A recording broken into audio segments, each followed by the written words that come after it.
Hello, everybody, and welcome to the Get Geek podcast, where we celebrate geek, nerd, and pop culture.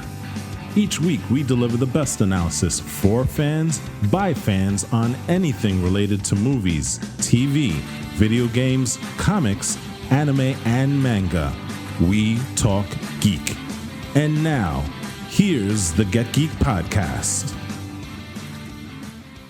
Hello, Internet. Welcome to another episode of the Get Geek podcast. Thanks for joining us this week. We have another great episode for you this week. But first, let's do our introductions real quick. I am Jose. This is AJ. And as always, this is Walt. Hey guys, how's it going? Good to hear you all again. Not to see you as much as we have recently. And on that note, obviously, the reason we haven't seen each other as much is because we've been recording remotely on this podcast for several months now. And who knows when the curtain's going to come up on that. But we're trying to be as safe as possible. So if there are any sound issues, artifacts, or any kind of audio problems that you find while listening to the podcast, please let us know. And we'll do everything that we possibly can to try to iron that out. But we thank you, all of our fans out there who have been bearing with us for, several months now, since about April or something like that, I think, right? Or March or April. It's been, Lord knows how long it's been. It's been a very long time. Yeah. But speaking of the fans out there, we have something that we've been giving to our fans, or we're doing a giveaway for our fans, I should say. And you want to remind our fans, Walt, real quick, what that giveaway detail or those giveaway details are? Yeah, man, it's the world famous Get Geek giveaway. Mm-hmm. And so about a week ago, we started our giveaway entry this time, and it's going to be Funko Pop number 379. That's Star Wars The Child Baby Yoda with Frog. And if you go on our Instagram page, you'll be able to see it. But basically, just to give you a description, it's that cute little adorable Baby Yoda eating a frog.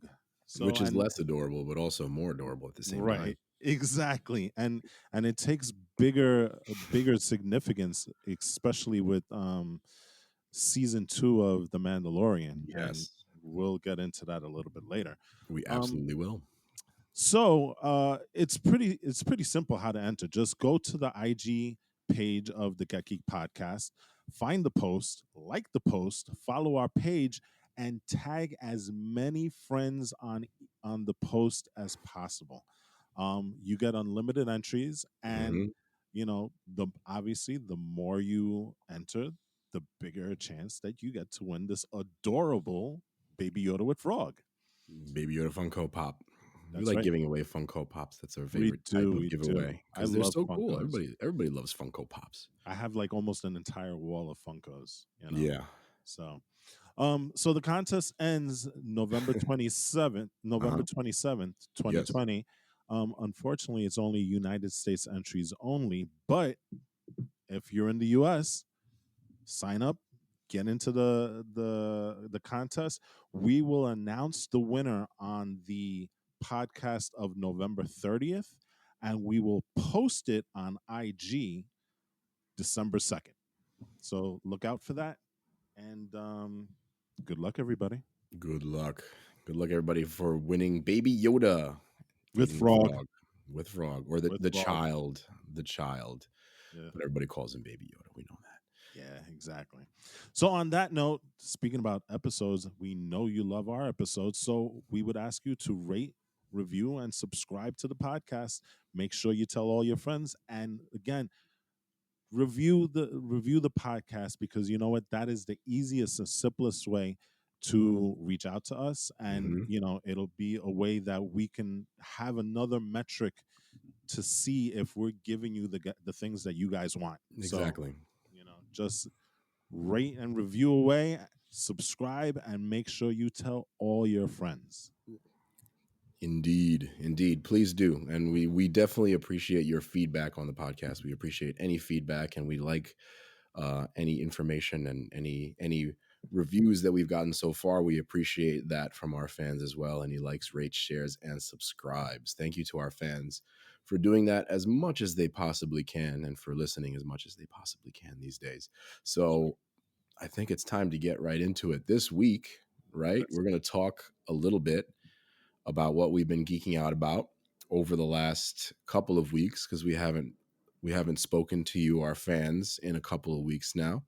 yeah. We took the week off last week, and we had some great episodes prior to that you should definitely listen to about the Mandalorian. So, and after we geek out this week, we are going to talk, of course, about the Mandalorian episode 3 and 4. But also, this is mainly a conversation about how we feel about the Mandalorian and what's going to happen in the second half of season 2, because we have reached the midpoint of season 2. So we can talk about our impressions, I think, so far. But yeah, let's get right into it. AJ, what have you been geeking out about over the last couple of weeks since our fans have missed us? Yeah, man. So It's I'll time start to with geek the out. short one. I only watched one episode of this, Uh-huh. but it is groundbreaking because it's been a long time coming. Jose, Mhm. you're gonna like this one. Oh boy. So Mhm. it's a cooking show. Uh Oh. yes. Oh, Rachel Ray made a very nice quiche the other day. indeed. And I gotta Okay. say, damn. Mozzarella, whatever else you put in quiche, crystal meth, whoops, no. You're digging deep right now. Yes, you can almost say I'm going to Twisting the knife. break into something bad. Oh man, Wouldn't you say? I'm so Oh, excited. wait.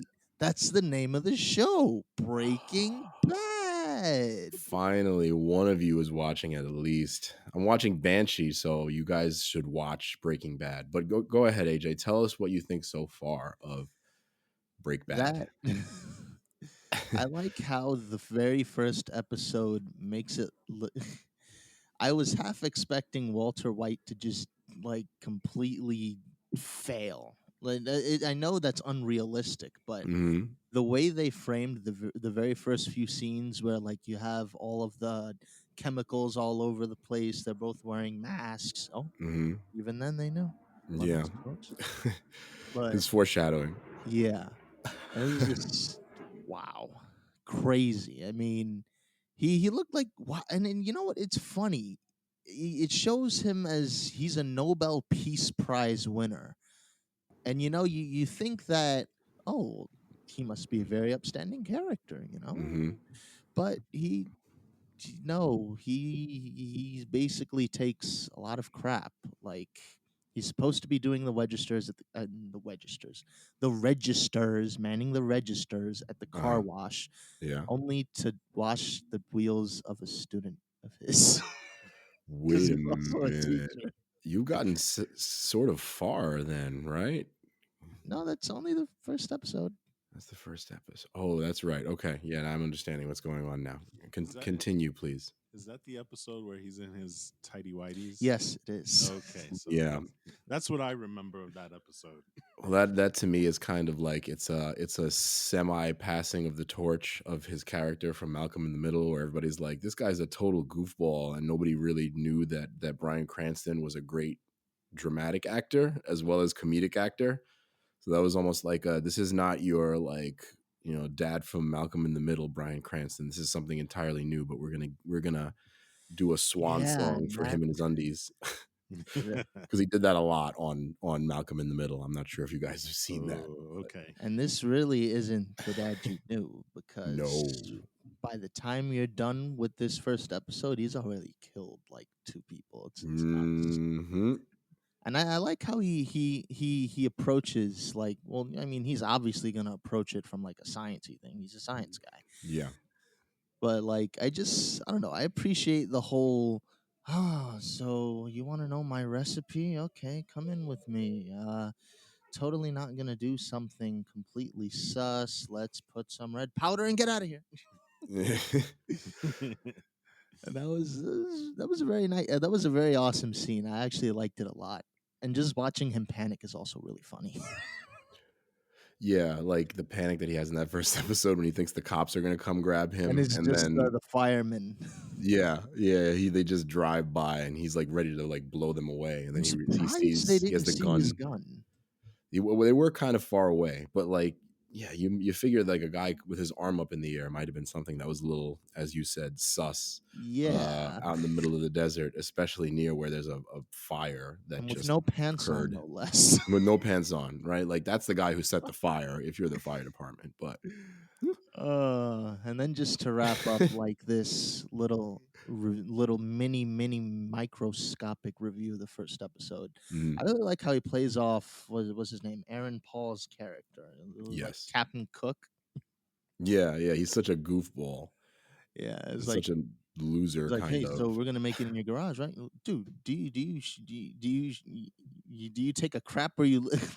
Like, Yeah. I like how they both bring like a speciality to the Enterprise, because like obviously hmm uh Walter White's a noob and he's like, oh well, I thought we were just gonna do it here. No, come on, are you serious? We're gonna get caught here. Yeah.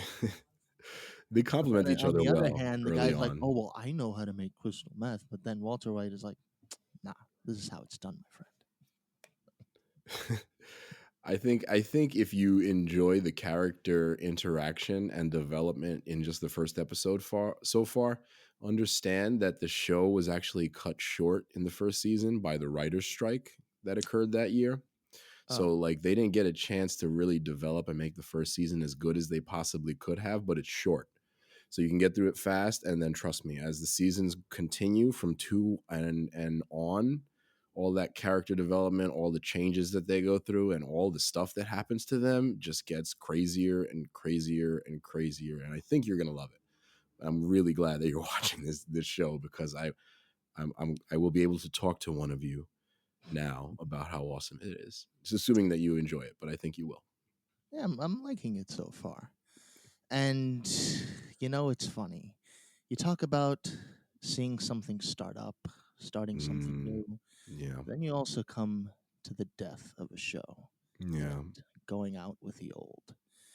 And I'm referring to the end of an era, and that is the era, the 15-year era of Supernatural. Hold on, let me get you your tissues. Let me. You may Well, need them. here's the thing. It's actually bittersweet hmm because uh, here's the thing. Supernatural is divided into several sectors of writers. You have the original creator, Mr. Kripke. hmm He was 1 through 5. Best seasons of the show. By just that's it. Then you have 6 and 7 with, I think that's Gamble and Singer, something like that. hmm And then you have, what is it, 8 through 11, which is, I forget this guy's name, but it comes before the current writer, 12 through 15, who is Andrew Dabb.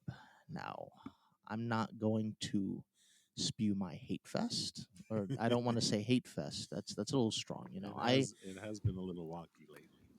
Okay. yes, because the things they do in this season, like the first problem, the biggest problem I have is that Supernatural has very intriguing lore. They have their own set of rules, and it's nice when they abide by those rules. When you're constantly throwing those rules out the window, writing new ones, rewriting the new ones, pitching them to the Mhm. guys over in New York who sell them for stocks, and then those stocks somehow become lambs and chickens. See where I'm going with this? Like, Yeah. let me just give you an example. So, the devil, who was previously dead, out of nowhere is back, and he has a hate on for God ever since the beginning of the show. He comes bearing gifts because the recent incarnation of death has Mhm. died. So they need death to read the book that will tell them how to beat God. Yes, capital G, God. So what does Lucifer do? He Okay. brings a Reaper gift wrapped to the Mhm. Winchesters, and he goes, "Oh, hey guys, I heard that we need this book to defeat Daddy-O. Here, let me kill this Reaper." Kills that Reaper in like 5 seconds, and he goes, "Oh, well, now we have our new death because that's the rules of the land. The next Reaper to die becomes the next death." And that's all well and good for a little bit, but then out of nowhere, with a ridiculous unaccounted for power boost, he just completely one shots the new death and takes the book. And he says, this is great. I've always wanted to help my dad, who I've previously hated for like eons. And then, to make matters even worse, the two guys whose battle was supposed to rip the earth apart. This would Mhm. be the devil, Lucifer, and his archangel brother, Michael. They spar for all of, 2 seconds in the bunker because he's there too. And it was just the lamest, most pathetic fight I've ever seen. And Michael is supposed to be the top dog, the warrior to end all warriors. And the reason for that crap fest was, Mhm. oh, I'm a little rusty, you know.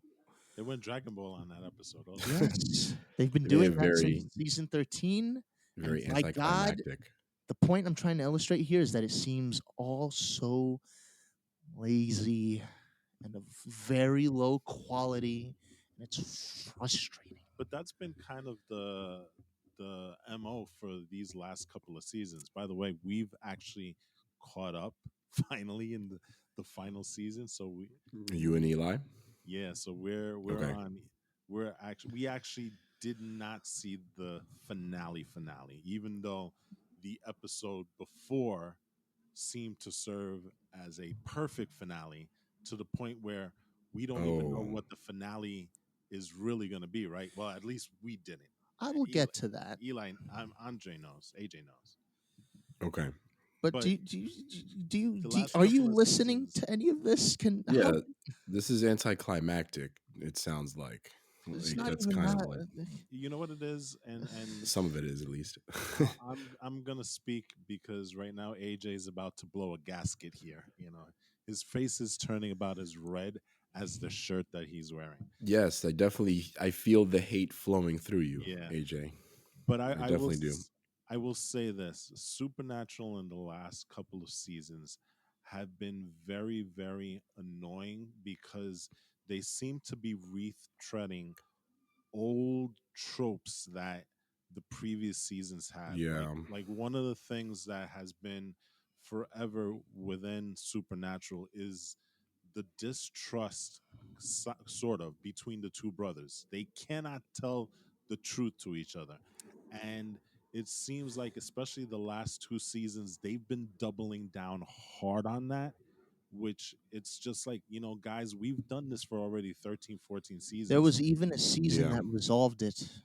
Right, exactly. So, you're going back. It's almost as if, and especially with this That's season very seems like Dragon Ball. yeah, It's this like season seems, Vegeta not accepting that Goku is more powerful again, even though he yeah, already did it in Dragon Ball Z.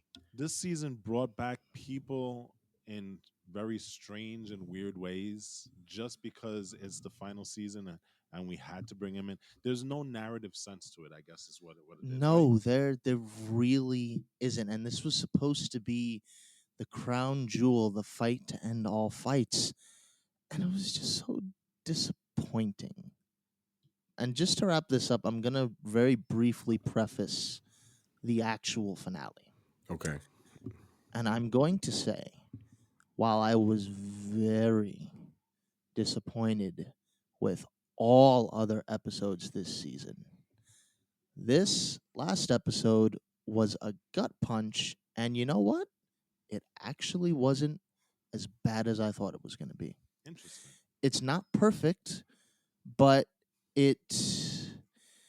This is like a trip down memory lane type episode, and it's also it makes sense, this ending, and That's good, at especially least. given, because and again, this will be kind of a spoiler, but I might as well just say this: the fans have always at least wanted some variant of a happy ending for the Hmm. brothers. While it's a very complex happy ending, it's Bittersweet. still a happy ending nonetheless. And I like the way they did it because it was sort of this prophecy, if you want to call it that, from the very first episode of the show. Okay. And So I we're like coming full all the circle. Is cool. callbacks it makes. to the very first episode of the show. And in a way, it kind of felt cathartic. Like, you have a season as bad as this, but this episode, it doesn't fix everything, but it goes a long way towards at least making me feel something. And I will Okay. be at least somewhat appreciative of that. At least the emotional journey ends up being worth it on Supernatural, because I've had shows like Dexter and other shows disappoint me, and after many seasons of watching them, and the Game of finales were not that great either. Game of Thrones, Game of you can Thrones. say that. Yeah, Game of Thrones. Yeah, it's hard to wrap up a show, and I think with TV, like my thought is It's sometimes I don't watch as much broadcast television, and it's by design, because in a way, what happens with shows like Supernatural that are really great early on is because they get good ratings, they keep getting renewed past when their shelf life is good, past the story that the creators usually want to tell, and yeah, so that that's makes it why Kripke hard. left after season 5. Yeah. Yeah, and you have to understand where he's coming from, because how long can you stretch on a show, and you and I believe we all agree that when you have to fill it up with that much stuff that's just adding to the runtime, that doesn't really make the show better. It makes it worse the longer you have to do that. I So guess, but I there guess I'm gonna kudos that they went 15 seasons, right? Where the show was of at least pretty darn good quality, because I know it's been your favorite show for a long time, even with the weaker seasons. yeah, yeah, that's true. But you know what? I think that because it just honestly doesn't feel like the effort was there, and they're probably what they're. I'm not trying to downplay their hard work, but it really just doesn't feel like it. I'm Uh, sorry. I'm sorry. I mean, this is kind let's of this is gonna be kind of this is gonna be kind of I don't know that it's Banshee, for instance, wrapped up beautifully. That is the one show where mhm, I personally would give that a perfect ending. okay. But You you still see, had that chance with Super. I get the it. It ended creators, at 4 right, and the when they creators wanted to end wanted it. to end it at 4. Yes, Yeah. I get that. But you could have done it with. It's not impossible. It No. really isn't. There's some, like, I think you'll see with some other shows that we talked about today, like there's a good way to wrap up a show that, I mean, because that's the hardest thing to do. I mean, you think about The Sopranos, and I don't know if you guys have seen that, but I just finished watching it recently, and I liked the ending, but I understand why it was so divisive.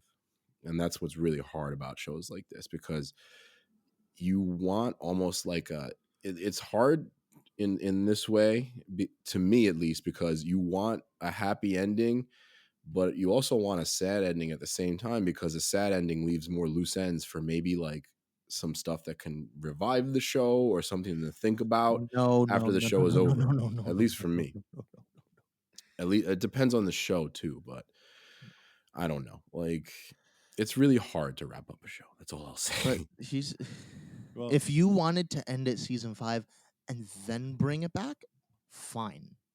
But a show as long as 15 seasons, and especially the way they're ending it, I don't see it. I don't. well, they've already said it could come back in 5 years. But So, is it? When they Kripke is done with the boys, yeah, he'll bring that back. the star Jensen Ackles says that he's fine coming back in 5 years. So, strap your boots, because you may see the Winchesters busting ghosts again. Not too But in the not too near this end, future. I don't see. I honestly don't see that with the way they've ended it. There's always a way. There's Okay, always a there's way. always no, but They're here's even bringing back Dexter, which is one of the shows that I thought of okay, but earlier. Yeah, here's And the the thing: exactly. way that that ends, so it's not bad. it's not a perfect ending, but it's almost like it's been a gift wrapped golden bow ending. Oh well. You're going to have to go into that in more depth, perhaps on another podcast, maybe, because it seems like, especially when Walt, you, and Eli also finish, I feel like this is something that might be ripe for a whole conversation, at least to give AJ the closure that you seem to so desperately need Yeah. on You know what? these finale episodes. So, just as a final comment, Yeah. Eli didn't like the direction of this season so much, even though you could have done it. Again, it was in the execution. He wants to do a rewrite. Oh And I wow. guarantee you, me included, that's how divisive these last few seasons have been. We want to rewrite it.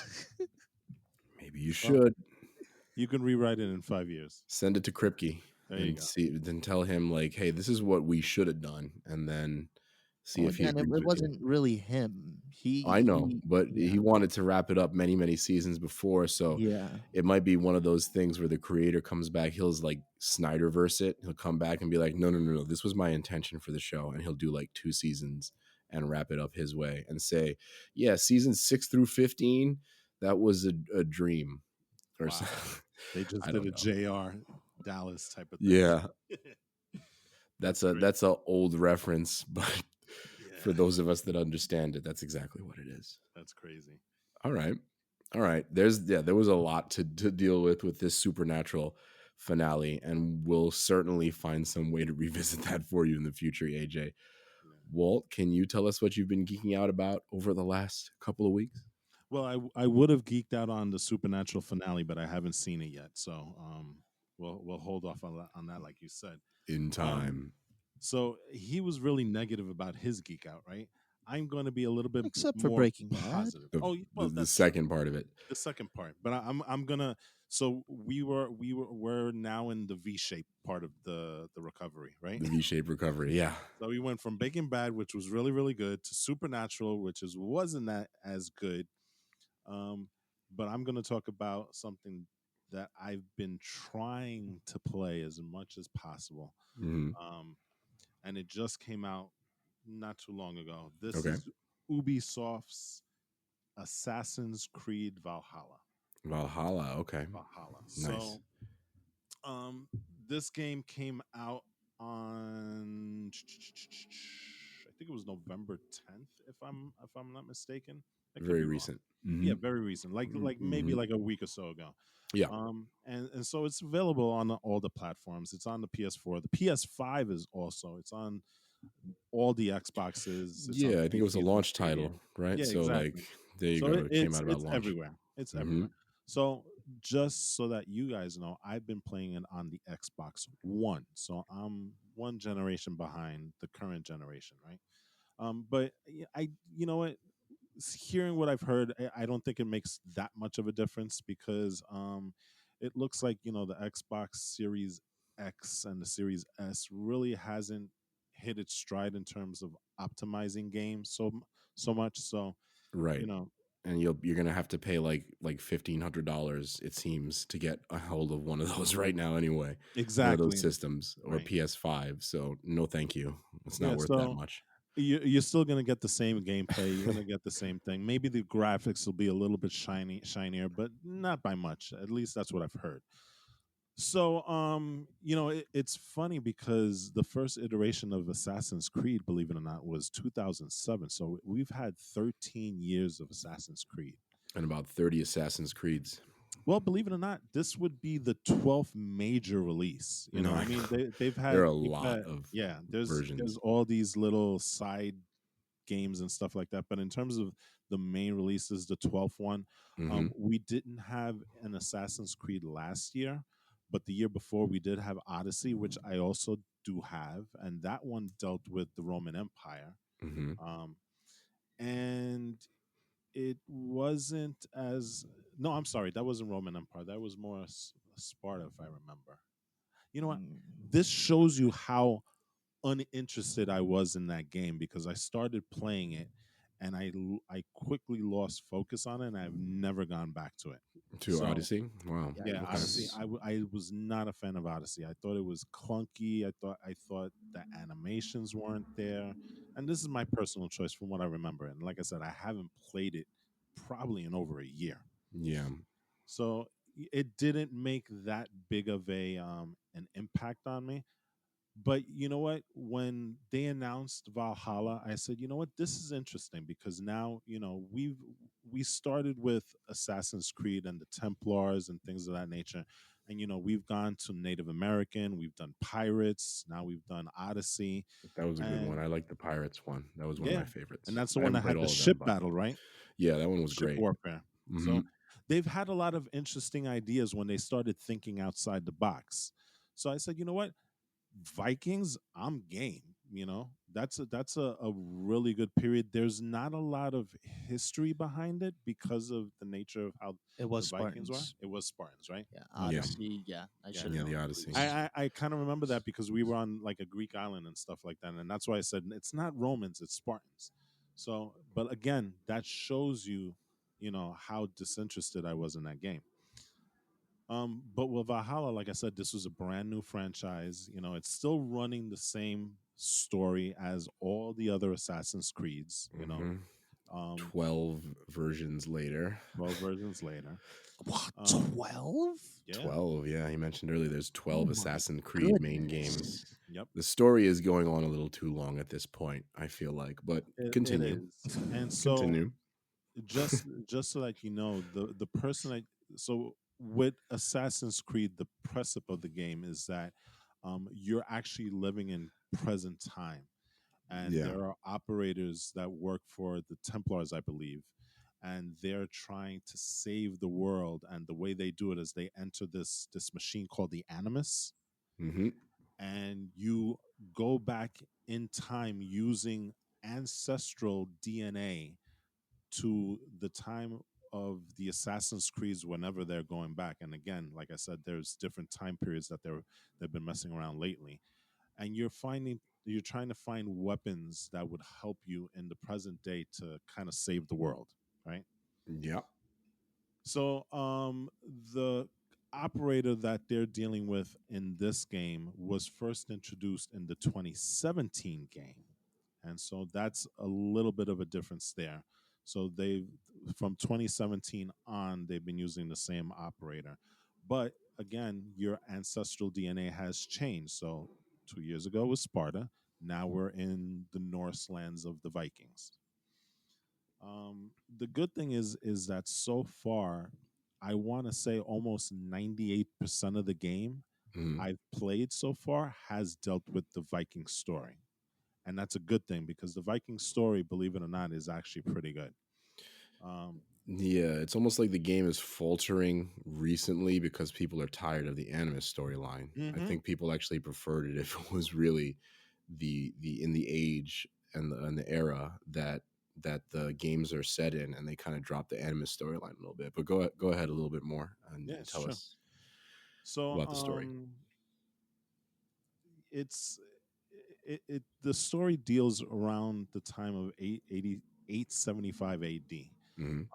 And if people are familiar with history, that's around the time that the most famous of the Vikings, Ragnar Lothbrok, was around. Now in this iteration, he's dead by this time. And if you know the story about Ragnar Lothbrok, he's the Viking that rose to power. He became the king of Norway, and he led multiple sieges into England and the neighboring countries around them, and he became so big that at some point, and there are different iterations of the story, Hmm. but they all end up with him being defeated at the hands of one of the kings of England and getting thrown into a snake pit and meeting his demise that way. Okay. So, and like I said, there are very many different iterations of his story.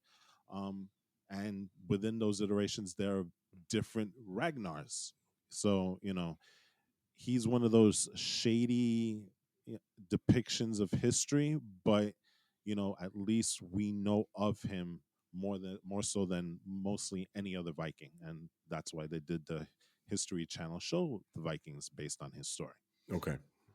So anyway, he is mentioned in the story a couple of times because he is a big Viking. But basically, the story is this, and um, Assassin's Creed Valhalla doesn't really change the way the Assassin's Creed games work. Hmm. um it's heavily focused on stealth. There are RPG elements in it, you know. The way they do it is very good. Instead of you getting like a gazillion axes, it focuses on just a couple, and those are the ones that you end up, leveling up and stuff. So at least you're not having to deal with this huge inventory system. So that's a good thing that they've done. This is the first time where you actually get to choose the gender of the character. So you can play as a male, you can play as a female Viking, or you can let the game actually choose for you depending on the situation in the game. I don't know how that works because it sounds weird, but Hmm. hey, whatever. Yeah, Um, I heard about that. I didn't see much detail about it, but I heard you can play as both main characters in one playthrough, the male and the yeah, female character. it's really weird, but hey, eventually when I do finish the game, I will go back and play it. But depending on whether you're a male or female, you're still the same person. The situations don't really change much because of the gender change. It's still going to be the same story. Um, and so the story is it's kind of a typical story. You start out as Avior Wolfkiss, that's the main character, and Hmm. the story begins as him being a child, and his father is trying to create a bond with the king of one of the Vikings. So they're trying to forge an alliance, basically. And of course, when that happens, everything goes wrong. And so there's another Viking clan led by the villain Kochev, Hmm. and he comes in, kind of wrecks shop, invades during the coronation where both of these two clans were going to unite and stuff. And of course, Avior gets to see his both his father and his mother killed at the hands of this guy. Right. Okay. The king then takes him and adopts him as his son. So that's the backdrop, and then it speeds up. I think like 15 years ahead of time. And so now we see in Avior, he's a little bit more grown. He's typically very reckless, very macho. He thinks that he can take on the entire Kochev clan and stuff. And his father, the king, is more reserved. He said, "You know what? We need to build our sphere of influence. We need to go and you know merge with this clan, get them." So he's world building. He's trying to get an army big enough to go after this guy. And of course, um, your character is very headstrong, and he wants to go ahead and do it. So it goes to something a little bit more political. There is a Hmm. brother involved. He comes back after 2 years of raiding. They come back, they approach the father. They say, "You know what, enough's enough. You look weak in front of all the other clans. We've got to take this guy on." The father does relent, and then that's how the story progresses, right? So Okay. that's basically the story of Valhalla. It's a story you've heard before, but like I said, it's interesting. It's a different change to the Assassin's Creed game of before, so I'll go along with it. The gameplay is typical Assassin's Creed. So Okay. you have your stealth elements, which are largely based in you hiding in bushes, you hiding amongst crowds, walking on top of rooftops, and So if you like Assassin's assassinating. Creed and you're used to Assassin's Creed, you'll probably enjoy the Exactly. They gameplay. don't they don't really change much in terms of the mechanics of the gameplay.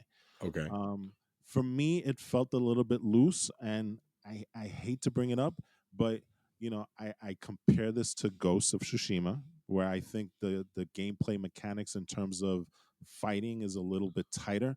But then again, Assassin's Creed, that has never been its strong point either. So, again, like you said, if you played Assassin's Creed before, you know what the gameplay is going to be like. So, for better or for worse, um, it is what it is, especially with the sword play and fighting with the axes. It felt a little loose. It felt a little bit difficult to kind of hone in on a person. And, oftentimes, especially when you're using the big two-handed axe, You think you're close enough to hit the guy and you completely miss, and then the guy gets in like two or three shots afterwards. You know what I'm saying? Yeah, my whole thing Uh, with the gameplay of Assassin's Creed over the recent years is that other games have parroted it and kind of copied it, and they've made it better. exactly, Like the exactly. Arkham games or Hmm. the Shadow of Mordor games, they seem to have improved upon the formula. So I feel like to me, Assassin's Creed has been lagging behind Right. some of these more recent games. And that's why I brought Ghost of Tsushima, because it's kind of similar in that aspect, and it's a big open world game, and they seem to have perfected the mechanic a lot more than Assassin's Creed has. But again, if that's your cup of tea and you're used to the Assassin's Creed thing, then Hmm. you know, by all means, this is your game. I'm just gonna add a couple more things to this so that Hmm. we can wrap up and move on. They do add a very RPG element into this now, because now you can build villages from scratch. And that's kind of where, It reminds you me of know, Fallout 4. You can do something, well, not exactly that, but you can do something like that in the right. Fallout games, Yeah. the So most recent one. that's an interesting little take that I don't think we've seen in uh past Assassin's Creeds. I haven't gotten to that point yet because it is a very expansive map. It is a very, very big map. You get parts of Norway, you get parts of England. So, there's a lot to do. Um, the side missions are improved. They're shorter, they're more focused. It's not one of these long and drawn out side quests. Um, they add a little to the game, but not much, you know. But Okay. again, it's appreciative because you know what? They're short bursts. So it's not like you're going to start a side quest and spend 30 minutes on it. It'll be a short thing. Boom, you're done, and that's it. Um, I've been enjoying my time with Assassin's Creed Valhalla. It has been one of these things, not like Odyssey, which I ended quickly. I'm actually looking forward to going back and getting more into it. There are some problems with the graphics.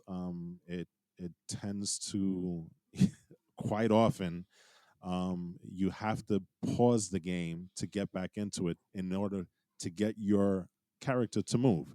There are times the character moves and is walking through rocks. There are times that he's floating in the air. So Oh there are wow, some graphical glitches to it a lot of that I bugs. hopefully with future updates they fix, because it's easily fixable. But again, it falls into that truck where a lot of these games release prematurely with bugs in it, and they continue to update it to get it to where they actually want it to be. So, Yeah, I actually only found in my playthrough of Ghost of Tsushima of Tsushima, which I've been playing quite a lot.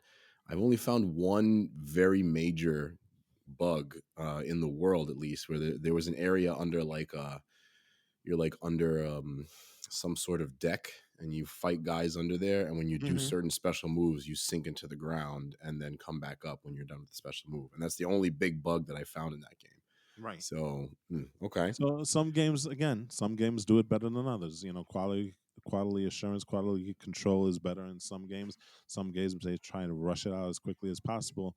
In terms of, like, for example, this one is perfect timing for the holiday season, right? So get it out there as quickly as possible, and then work on the bugs afterwards. So That's what they do with um, these. yeah, that's how it is. AAA games, that's how it works nowadays. Yeah, Um, sometimes anyway, not all the you're right. time, but a lot of these So AAA titles that get released on a yearly basis or a biannual basis are doing this kind of rushing thing, unfortunately. yeah. So like I said, it's not the disappointment in my mind that Odyssey was. And there may be people that love Odyssey out there, and more power to you. I'm not disparaging you in any way. I just didn't like Odyssey. I think this was a welcome step forward for the franchise, but there needs to be more innovation because, like you said before, the the overall narrative of Assassin's Creed can be getting a little bit stale. So hopefully, this is the first step in trying to do different things with the franchise, because I think it's nigh about time that they do start changing it up a little bit. Overall, for what I've done so far, I think I would give it a solid 7. You know, um, based on That's what I've played okay. so far. Yeah, That's okay. it's not a bad game in any sense, but it's not a game of the year contender. But you could do worse, and you can do better. So, you know, like I said, if you're into Assassin's Creed games, you're going to enjoy this game, and if you're not, then maybe wait a little bit until the price drops, I guess, to enjoy. But it is Norse mythology. They do lean into it, and so you know if that's a thing that you like, then go right ahead and do it. Question. Hmm. I've been hearing this thrown around the podcast a lot. You're comparing Assassin's Creed Valhalla to a game. Now, would this game be Ghosts of Tsushima Yeah. or Game of the Year Ghosts of Tsushima? There you go. Gotti got. Yep, All right. absolutely. So Well, Just wanted to clarify. okay. just a Gotti got. little Well, we'll have that clarification. conversation certainly Yeah. soon. Um, as for me, I have been partially geeking out on another game of the year contender. I have a couple of small things that I'll discuss about what I've been geeking out about over the last couple of weeks. Number one that I'll mention, since we're talking about video games right now, is I've been trying to finish Final Fantasy VII Remake, which is one of Wolfie's favorite games and one of his Game of the Year contenders. That was the game that we all pretty much purchased and played through to visit his Game of the Year contender. Ghost of Tsushima, which we all love, was Walt's Game of the Year contender. Last of Us 2 was my Game of the Year contender. And again, this is before we played any of these games. These were the games we were pretty much most looking forward to Yep. for this year, for 2020. And they all came out this year. But yeah, I've been playing Final Fantasy VII Remake, and I played the original on PlayStation many moons ago in the 90s. I think it was 99 that the first one, or 97, I think, that Final Fantasy VII came out. A long time ago, and it's a classic. Everybody knows Final Fantasy VII if they didn't play it, or if they didn't play it, or everybody at least knows a little bit about the characters like Sephiroth and Cloud Strife and Aerith. And anyway, it's like the most iconic Final Fantasy game because it was the game that put PlayStation on the map, and it was the game that put Final Fantasy on the map in the West, like really put it on the map, because there were definitely some games that were released before that. Um, but not all of the Final Fantasy games were released in the West, and that's a whole other conversation about the numbering of the Final Fantasy games. But that said, you know, I had started Final Fantasy Remake some months ago, and then I got sidetracked by Last of Us 2 and by Ghost of Tsushima, which are both amazing games. Um, and this is an amazing game as well. I don't want to take anything away from it. You know, I want to actually really praise it because it's a great game, but it starts off real slow, which I remember about Final Fantasy VII from many years ago as well. It starts off a little slow, and then it just gradually builds in complexity and builds on the story and on the characters and the teammates that you get and the lore and the villains. And I'm really enjoying it so far. Like, the thing that really pushed me away from it initially is that it was really a big learning curve compared to the original Final Fantasy VII and learning the combat. Because in Final Fantasy VII from PlayStation, it was turn based, and you just select a menu, and that's how you attack. And this is real time, which has been a thing that they've been doing in Final Fantasy more recently for over the last few years. And so, you know, they've really changed the combat system, and you still have to select commands for like your teammates. So like, you're playing as your character, you're jumping around, you're attacking people, and you got to press X to like bring up a menu and give commands to your teammates. And thankfully the game like slows down as you're giving commands, but it was a bit of a learning curve with the combat system. um but I'm really enjoying it so far. Honestly, my only slight nitpick with it so far is that they've expanded the original Final Fantasy VII, which was about 40 hours of gameplay total, 50 hours of gameplay total, I believe, Mhm. um, into two or three games in this remake. So they had to add a lot of filler, some of which is really great, some of which is like you having to like help a little girl find her cats as a side mission, or like help like an old man like by visiting his wife's grave and killing the monsters that are there. Like, there's some weird side missions, and there's some that were in the original game also that are pretty weird too. But as Wolfie pointed out when we had a mini discussion about it, that's like the JRPG, the Japanese RPG way. There's always some weird side missions, but I haven't played as many JRPGs over recent years because the American ones like Mass Effect and Knights of the Old Republic have come into such high regard. And Final Fantasy kind of fell off there for a while, but it has improved over the last few years. And so, it's just interesting, like I said, in terms of the side quests, the way that you move around is something that's interesting to me, like the the navigation of the world, because again, you look at more recent games, and I feel like this is something that games have fixed in just the last year recently, like the animation of moving around, the fluidity of moving around. Because again, you bring up a game like Ghost of Tsushima, or Horizon Zero Dawn, or Last of Us 2, where the animation of the movement has really progressed to a way where it's not clunky, which some games, I think maybe Assassin's Creed Valhalla is an example based on how you described it. um and this game as well, like sometimes the movement is a little clunky trying to get around the world. Mhm. um but you know what, again, these are minor gripes. I absolutely love revisiting the world of Final Fantasy VII, revisiting the characters, new graphics, new missions, new combat, new voice actors. um One of which actually is somebody that you'll learn. One voice actor, one character actually is a character that was on Breaking Bad that you'll become familiar with. AJ, his name is Badger. May have met him briefly, but you will, if you haven't, you'll meet him soon. And he does a voice in Final Fantasy VII, which is pretty cool. There's a couple of other pretty good voice actors. Hmm. But I mean, yeah, basically, it's Final Fantasy. If you were a fan of this back in the days, you're loving the remake. I don't know that I want to give it a rating, but like a number rating just yet, because I'm Mhm. only about a quarter of the way through it or something like that. But I can certainly understand why it would be a Game of the Year contender, and that's about as good of an endorsement as I'm going to give it for now, because we are definitely having that conversation. As we've said before, we're going to fight it out between our Game of the Year contenders. Another game that I want to play is Doom Eternal and see if that's a contender as well. That is a good But game. yeah. I've heard so many good things about it, and it's like my friend is absolutely in love with the Doom games, and he played it. And he said it's one of the best ones in, well, since Doom 2016, which is also good, Yeah. but he said it's better than that. So, yeah, I mean, I'm looking forward to finishing it, and it's really great so far. And Walt, like, it's on sale right now, and our fans actually, it's on sale right now on the PlayStation Store. So if you want to play Final Fantasy VII Remake, or if you played the original Final Fantasy VII, whether you did or not, honestly, and you've just been looking to explore a new JRPG, go for Final Fantasy VII Remake. It's pretty awesome, and I think that you guys would really, really like it. You fans of Final Fantasy. The other thing that other two things that I've been geeking out about, and this one's a brief mention, is I just watched yesterday the first two episodes of the new Animaniacs reboot on Hulu. Being a child of the 80s and someone that was raised on the television in the 90s, Ooh. Animaniacs' new episodes are actually amazing. And if you were a fan of that back in the days, you're going to love them revisiting Animaniacs, I think, for sure.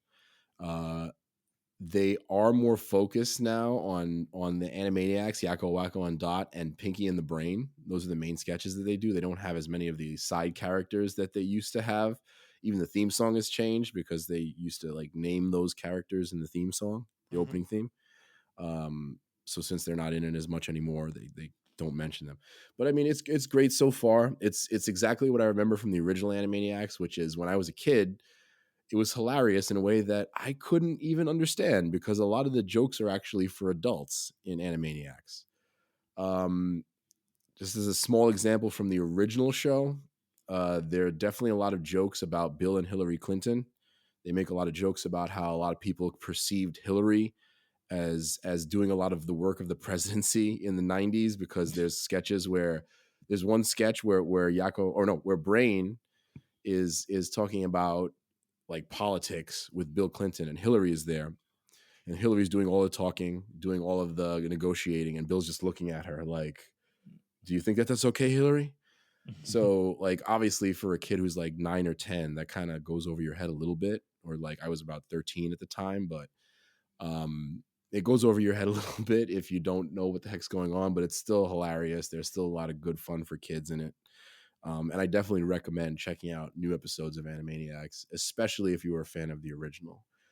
The last thing I'm going to geek out about, and we're going to have to keep this short because I know you guys are going to be excited about this the same way that I was excited about Breaking Bad and AJ watching Breaking Bad. And Walt, you got to watch Breaking Bad too now because I am watching Banshee, which you have been telling me to watch for quite a while. And Yeah. and I'm almost done with the first season. Nice. And it's good so far. I understand that the quality of the show goes up as the seasons go on. So I'm Oh, not saying yes. it's bad at all. It's not great, I guess, yet is the best way that I should put it. Mhm. But the action is great. I'll give you that. The action scenes are fantastic. If you're into like good action that has a solid story behind it, then this show is very, very good for that so far. The characters so far are really, really great. You know, I think I mentioned this when I said I started watching it a couple of podcasts ago, but it's interesting how you have a villain who's like this Amish guy who's like detached from his religious society from the Amish, and that's part of the conflict. Kai Proctor, one of the main villains, I should say, because there are a couple of villains on this show. But I mean, I'm really enjoying it so far. I understand why it was as acclaimed as it was, even in this first season where things are a little more uneven, I want to say. Because the first at least 2 or 3 episodes I think are more uneven, and as the season goes on, I think it starts to hit its stride a little bit better in terms of pulling the story elements together, in terms of telling you who the character of Sheriff Hood is, who Sugar is, who Job is, like all these great characters. And by the way, I love Job. Job is hilarious. Yep. They're all great, but Job is uniquely hilarious in moments because I always love the kind of the crap talking character on a show, and Job talks so much crap on the show. Oh, It's it wonderful. gets so much better. I know. Yeah. I'm really enjoying it so far. The first He time really ups his game. the first time I saw, by the way, and this is like in the trailers for the show before you even watch it, but the first time I saw him kind of strutting down an alleyway in a dress, pulling a remote out of his dress and blowing up his own business to take care of the bad guys that were trying to capture him. I was like, okay, this is going to be an interesting show. And like I don't want to give too much stuff away on the show because it's definitely something that I would recommend watching, but like semi spoilers, the fight with the MMA character is really great. The MMA guy who ends up being like a womanizer and kind of assaults women, he gets his comeuppance, and that's a cool fight. The fight with the albino, who's the character that the sheriff, the main character, is getting beaten up by in prison, is both crazy and like kind of like disgusting and freaky. Like all that stuff is just, it's so weird. You have to watch it to understand. And just brutal. And I do kind of like how that moment where the albino blocks Sheriff Hood's punches with his elbow is like kind of mentioned in the earlier episodes when Sheriff Hood does that to the MMA guy to kind of break his hand. And the fight that Walt, you showed me this a while back to kind of get me into the show, and it took me time to come around because there's just so much good TV on, right? But it took me a while to come around. But the fight between the Sheriff Hood's girlfriend and Oleg, Oleg and Anna. So Anna, good. excuse me, my because she has 2 names on the show, like because Yeah. she has her original name and she has her new name, so I'm still wrapping my head around all that. But that's a great fight as well. And so, like again, just to wrap up, if you like action, it's a great show, and the story is really coming together so far. I can't wait to get to seasons 2, 3, and 4, and we can talk about it in greater detail as a crew once we do that. But yeah, I mean that's what I've been geeking out about over the last couple of weeks. And yeah, it's been some good stuff, and it's good to be back and to tell our fans about all the great stuff that we've been geeking out about over the last few weeks. So yeah, guys, I think it's time to get to the main topic of the episode. Yeah, Don't you guys agree? because the all these most of these things we were talking about, they're pretty streamable, right? Mm-hmm. Well, what we're talking about is also on a very streamable service. Indeed. Yeah. Indeed. Something like Disney Plus, something like that. I don't know. Somewhere along those lines. Doesn't Disney own everything anyway? So I mean, it could be any streaming service. Doesn't own Netflix. They don't own will say Netflix this. yet. I will say this before Yeah. we continue. I am getting vastly disappointed in Disney Plus as a service. Uh-huh. It is buggy as all crap because Yeah. on the actual app, and I'm using the Apple TV version of this thing.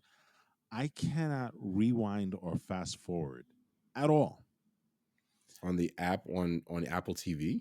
I cannot. Every time I try and do that, because frequently, a lot of times, you want to pause it, and then, because we're doing things while we're watching it and stuff, and maybe sometimes you want to go and see something back, to see, rewind it to see it in more detail. Every time I try and do that, it gives me an error message. That's So, terrible. I don't understand how this works.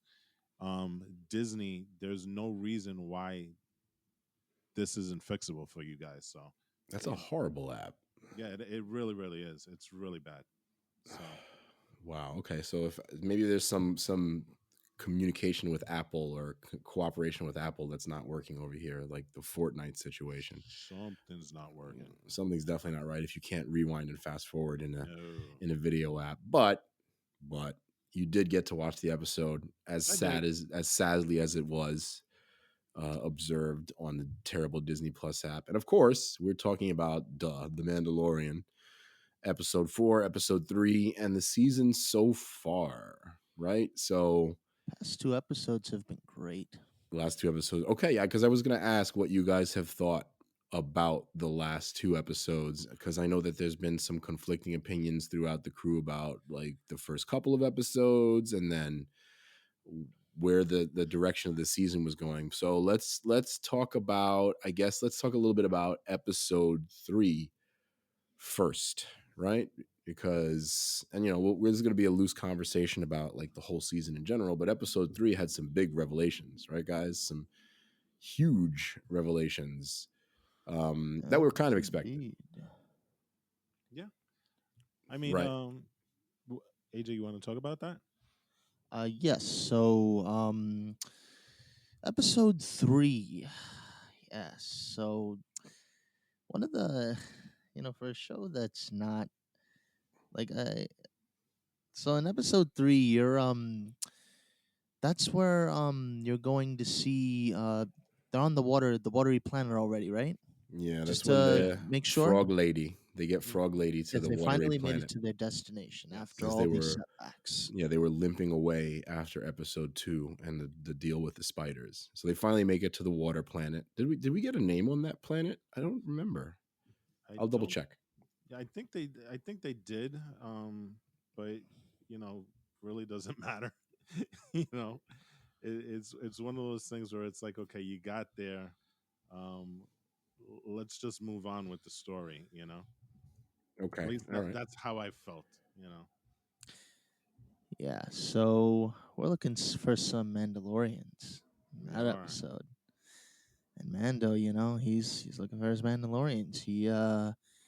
He finds these guys. I forget the race of these. They run a ship, right? And trusting as always, he finds out that they know about some Mandalorians, and he goes, "Sure, show me some Mandalorians."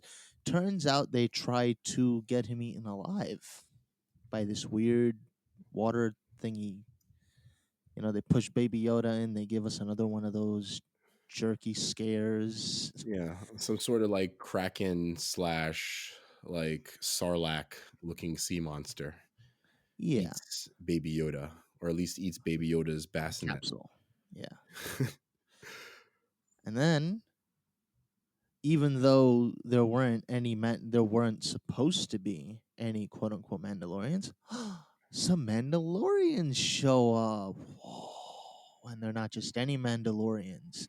They're the former Death Watch, led by the leader of Mandalore, Bo-Katan. What a reveal, too. Like for me, I just want to say that and I know you've seen this as well, like as a fan of Battlestar Galactica, the sci-fi show, which by the way is getting a revival by the Mr. Robot creator Sam Esmail. They are continuing the show at some point in the next couple of years. I think they're starting work on it. But to see Katie Sackhoff, who also did the voice of Bo-Katan in the cartoons, she's like sci-fi royalty, basically, to anybody who watches sci-fi. And she's such a good actress. So it was really a great idea for them to bring her from the cartoons and like bring her into live action. Like I think it was a fantastic idea to do that. And like AJ, Walt, like it's really, really a cool reveal too, because we get a lot of things settled by her coming into the lore of the Mandalorian, right? Like, Why, yes. yeah, they definitely settle some things that we've been So the discussing for a couple first of big seasons. distinction, Uh-huh. the first thing they do before they talk to Mando, Yeah. and I get a drum roll. They take their helmets off, Which and Mando is freaks out. And he's like, "You took mind-blowing. your helmets off. You're not Mandalorians. You are Well, not what's going on here?" Mandalorians. Which is a question we've had, right? Because in watching Clone Wars and Rebels, they've taken their helmets off all the time, right? Yep. Right. So we finally get that answered very, very quickly, because she's like, oh well, he's a child of the Watch, right? he's a Yeah. fundamentalist. He's a fundamentalist. They're religious and cultural fundamentalists. Like Zealots, I think, is the there's- word that she used, right? Yep. Yeah. They call them zealots, and they kind of like the other Sasha Banks's character tried to like kind of like not be so impolite when they brought it up, but that's kind of crazy to learn that Mando has been part of this almost like shoot off sect of the Mandalorians, right? Like that's a big reveal for anybody that was questioning this after watching the cartoons in the past. And I know Wolfie, like, man, it's a shame that he didn't join us for this conversation, because, and I know he will in the next few episodes, but like it's something that's been such a point of contention. Like, is removing your helmet, like what is Mandalorian culture, right? We mess with him on that a lot. Yeah. And so what's interesting, well, at least what I found interesting, the Watch follows the way of Mandalore, who in actuality turns out to be an actual singular figure Mm-hmm. in Mandalorian history. This is a little interesting thing I found, but that's basically the template they use. It's like a set of guidelines from like this, I guess, original Mandalorian figure. It's like you guys said, it's Way a of the hyper Mandalore. conservative sect of the population. Right. It's almost like, like not taking off a veil or a hat or something, and Yeah. it's very interesting how they frame that. But then comes the question of, why is Bo-Katan on this backwater planet? Haha, I used backwater and it's a water. Which is another huge question we had about this whole about all these characters, right? Like, why is she there, and like the connection that she has to the show. So tell us. Yes, Tell so us as about it that. turns out, she was the wielder of the Darksaber, and somehow our wily Moff Gideon was able to pry it off her hands, and so she's been tearing up the outer, inner, unknown, known, kind of known rim of the Star Wars universe. Right. This answers a lot of questions, right? Because she was the once owner of the Darksaber, and a lot of fans were wondering, like, how the heck did Moff Gideon get the Darksaber? Did he pry it from her cold, dead hands? And the answer is no. Like, that's a story that we still have to find out about too. Yes. Mm-hmm. And so basically, the rest of this episode, in exchange for getting information on where to bring the child, Mando has to go with them on like a sort of heist op. They want to get some more weapons for Right. their Mandalorian buddies. Right, because they're fighting against the Empire, right? They're Yeah. trying to get back the glory of Mandalore, which is what Bo-Katan And they want to establish the planet Mandalore again. Mm-hmm. And that's also another point of contention, because the Watch apparently considers that their home planet to be cursed. Yeah. That was an interesting moment as well. There's so much little lore that crept into this episode that I was so happy about. like little new lore. Yeah. And I'm not gonna. I was very happy to see. I don't know the name of this actor, but he was in Lost. He was the man in black. He was the Titus head. Welliver. Yes, he was the leader of the Imperials on this craft they were boarding. That's where I didn't see a lot of Lost, but I was wondering where I've seen that guy before. I saw him in something else recently. He plays a good bad guy. You Is- know where he also was? Where? Starts with an S, ends in supernatural. Oh, okay. So he's He was the Horseman of War. okay. Okay, yeah, he's a really good actor. I like him in these roles. He did a good job in this episode too, I think. Because it's like Yeah. there's bad guys and there's bad guys like the kind that he is in this episode that are willing to do anything for their Yeah, fanaticism. the Empire really, at least this sector, this splinter of the Empire, is very hardcore, as it turns out. It's almost like a cult. Like, what do Interesting. you guys think of this thought too? Because I don't want to get too far into like the episode, the next episode, but there are definitely some hints of this. And I was thinking this in previous episodes in season 1 and season 2. Like, there's something about Moff Gideon's fanaticism that to me very much translates into what will become the First Order. Because the Empire was different. Like there wasn't this level of fanaticism like there is the First Order, like there is for Moff Gideon and his cause. There's something I think to this connection that I think is really going to be big. I don't know. Do you guys agree with that, or do you think that I that's me do, grasping at and straws? I want to expand on that once we get to episode 4, because I have a super huge theory. Okay. Okay. Yeah. Yeah. Hmm. So we're gonna wrap up episode 3 here. You know, the Mandalorians, they're gunning and running, making these stormtroopers look like idiots. Like there was this one great scene where it's like, okay, we have them locked in the airlock section, Oh, that was and they're like, funny. okay, so we got them. And then he's like, wait, where did you lock them? And then all of a sudden you hear, because they got ejected. Yeah, it was airlock control. They Yeah, trapped the Mandalorians in airlock control, and Titus Welliver's character is like, you basically You like, you did idiots. what? Do you realize where you trapped these guys? And then they just get vented like immediately. It's a Mhm. good moment. Do you guys have a moment in this episode that was something close to your favorite?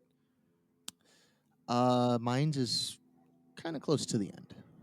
Which I moment? don't want to get there yet. Oh, you don't want to get there? Okay. All right. We can save that for, I guess, the wrap up, right? Because it sounds like Yeah. that's what you're Yeah.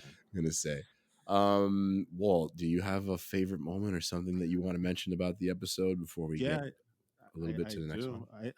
I think my favorite moment, and it's interesting the way that they played it out, was the siege of that ship. Uh-huh. In terms of how the real Mandalorians, and I wish Gabe was here, but how the real Yeah. Mandalorians utterly kicked ass, and Mando was kind of like almost in shock of how well they worked as a unit, as a team.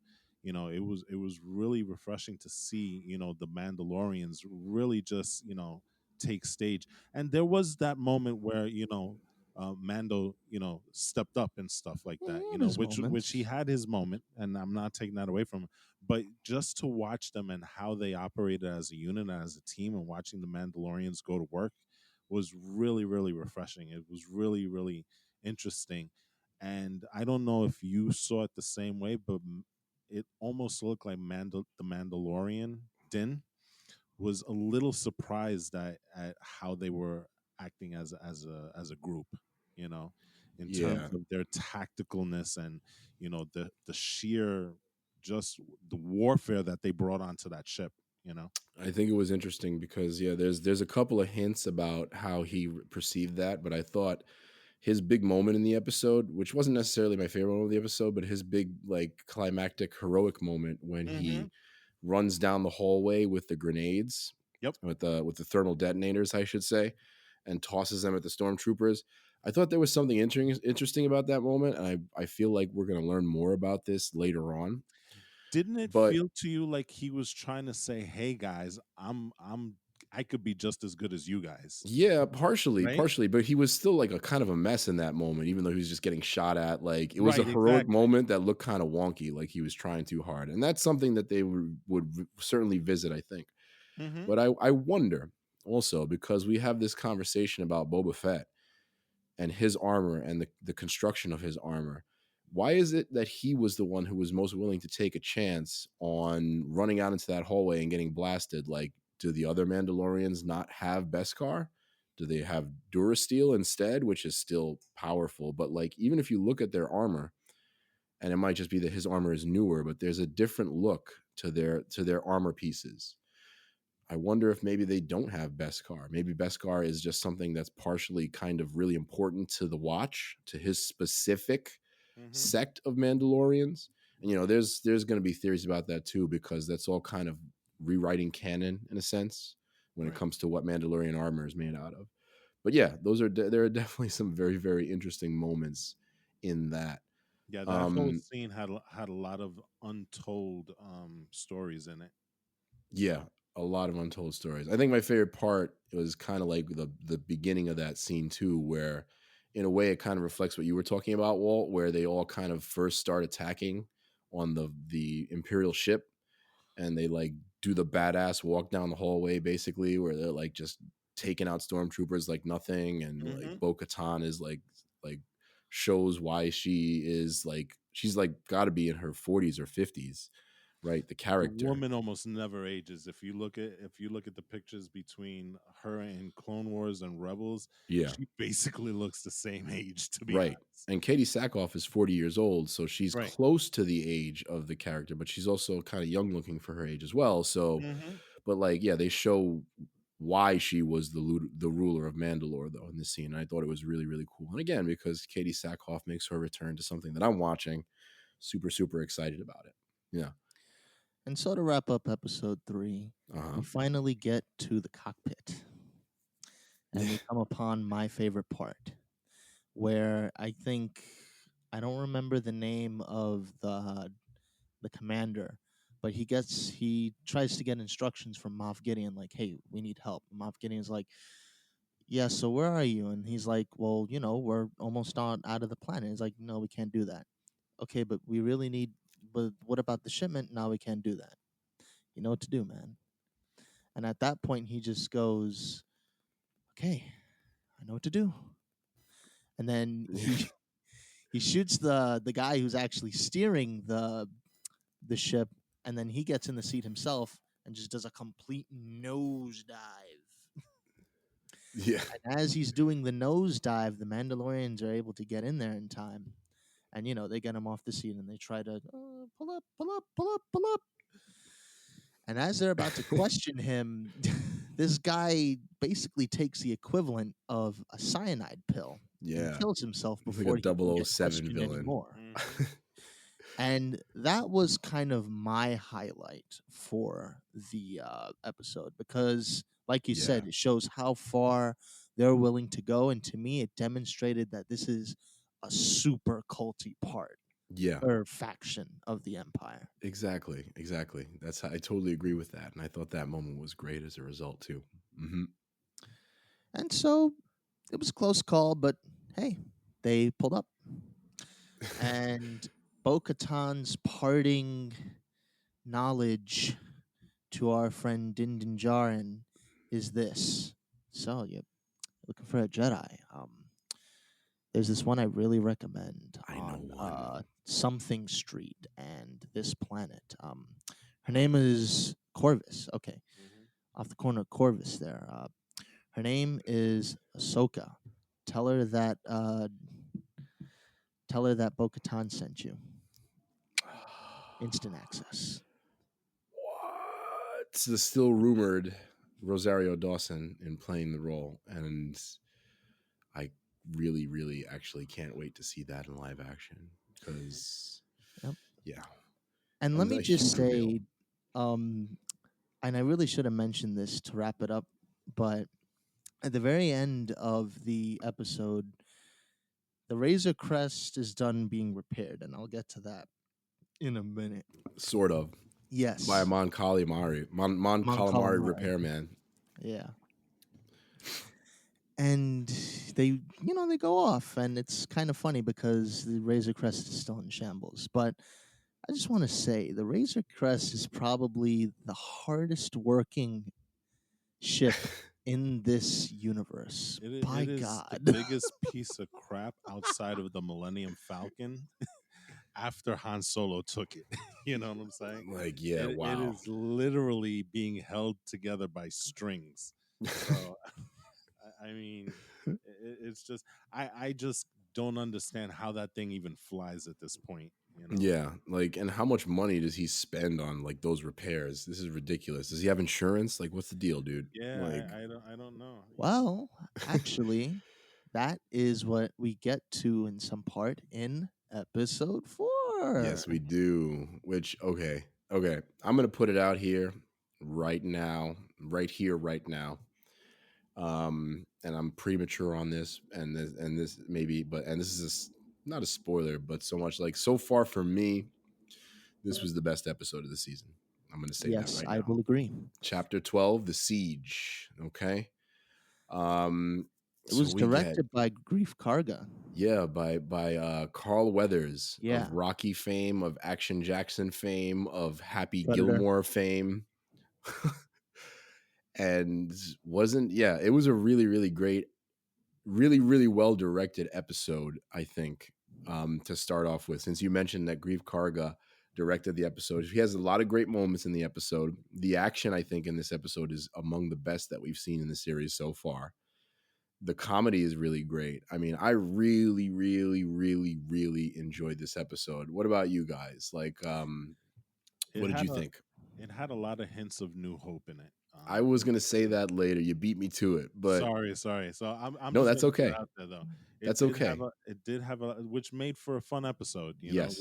you had the run through the base. You had you know the whole swing. They even had the part where you had to turn off the It what was was the in this shields. yeah in this case it was the shield, right? Yeah, But It was the before coolant. for it the was the cool yeah in this case. It In was this one, it was the coolant, and it it it was the was tractor beam in A New Hope, yeah. you yes. know. Mm-hmm. But again, uh, do these Imperial engineers not believe in railing? I mean, and it's funny because they mentioned it in the episode. Yeah, This is Mithril. clear safety violations on like a galactic level. You know what I'm saying? Do they enjoy falling off of these little bridges and whatnot? I don't understand it. You know. Any And yeah, we chance to haven't get a really Rohan seen that yet, scream I off? guess. No, we haven't. So they must have incredible force balance or something like that, you know. So let me give a very quick synopsis, I guess, of the episode, and we can jump into it and then give our impressions of this half of the season so far. Our episode opens basically just showing Baby Yoda trying to repair some stuff in the ship. I thought that was a funny little scene. Mando is trying to get Baby Yoda to crawl into a little area and help with a little bit of the repairs, which again is a little comedic moment. Then we get to basically returning to some characters from the first season. We see Cara Dune, and she's since become the Marshal of Navarro, which I think is pretty cool. When we had the Marshal, Timothy Oliphant's character Hmm. in the first episode of the season, now we have kind of another Marshal. We can see these really honorable, like awesome characters, Yeah, basically, doing their best to help out and clean up the outer rim and like some of these planets that have either an imperial presence or like a lot of scum and villainy. it fits her character well. Yeah, and I just want to say this real quick as a comment. Yo, Gina Carano got like even bigger than last season. Am I the Yeah, only one that noticed that? She's she did. huge. She She's is. jacked, bro. She's big. So And it's awesome for her character too. Like I think she's quickly becoming one of my favorite characters as well. she was a former shock trooper, right? Yeah, Yes, a former for the rebel rebels. shock trooper. It fits her perfectly. Yep, It really does. it fits her really really well. She's one of the better characters introduced in the show, I think, so far. But you know, again, to make the synopsis relatively quick, it turns out that in order to get some repairs on the ship, which is limping away from the last planet, that Mando, kind of escaped from. The ship is in terrible shape. They decide to go to Navarro to visit, of course, Cara Dune and Greef Karga, Carl Weathers and Gina Carano. Carl Weathers, who directed the episode, again, shout out to him. And he goes there to get repairs, and it basically turns out that Cara Dune and Greef Karga have been like kind of cleaning up the empire, cleaning up the remnants of like crime and, again, scum and villainy on Navarro. And they're asking Mando basically for help to clean up one last Imperial base, kind of the remnants of Moff Gideon's forces on Navarro. And basically the planet will be free, right? Like that's the idea behind what they want to do. So they decide to do that. They leave Baby Yoda in a little classroom with some other kids and a protocol droid, which is a nice little throwback, which we'll get to. And they take Mithral, Horatio Sands' character. The four of them go to the Imperial base, and basically, the premise of the episode is that they got to try to take it out. But oh man, like, they achieved that. I'll spoil that part, but I do not really want to spoil any of the other details in this episode because wow, there's to me some huge reveals in this one. The only other thing I want to mention, I guess, is for fans of, oh goodness, what's his name? I don't watch this show, but he's actually been a cool character so far. From Kim's Convenience, that rebel pilot returns at the end and has a great scene, I think, which we'll get to. But like a shout out to him. Apparently, again, he's been a huge fan of Star Wars for a long time. And it's really exciting to get somebody that's a huge fan of Star Wars, like get to see their dream and be in the show. That's always something that's been great about Star Wars. So many like people who do cameos and stuff like that, and who are just grew up on Star Wars. And it's really cool to see. That's one of my favorite things about Star Wars. But anyways, so that's the basic synopsis of this episode, Chapter 12, The Siege. I'm opening the floor up because this episode was freaking huge, right? What do we want to talk about first on this one? First thing I want to talk about is the whole reason Moff Gideon wanted the child in the first place. That is big. Which I think we sort of guessed, some of us, right? We had an idea this was the case, but not exactly this. Go ahead, AJ. So we come to find out that this isn't just any old Imperial infantry base. Not at all. This is a laboratory. And they're doing some really swanky tests here. Yeah. Concerning certain M cells, M for microwave cells, M Mitochondria. for microbacterial chondrial malification cells. M for No, Mandalorian cells. midichlorian cells. And oh boy, the implications of this, because what they've been trying to do at this facility is basically the crew comes upon test tubes, and they're filled with like these lifeless husks. It's very reminiscent like of clones. The Rise of Skywalker. Should we? Yes, the Rise. Yeah, number 9. Sorry, I forgot what that movie was called for a second. It was that bad. Well, a lot of It was people, pretty bad. A lot of people forgot it existed. Yeah, exactly. Did you guys? Okay, on that, in that moment. So this is the thing that's tying it to the First Order in my head, in my eyes.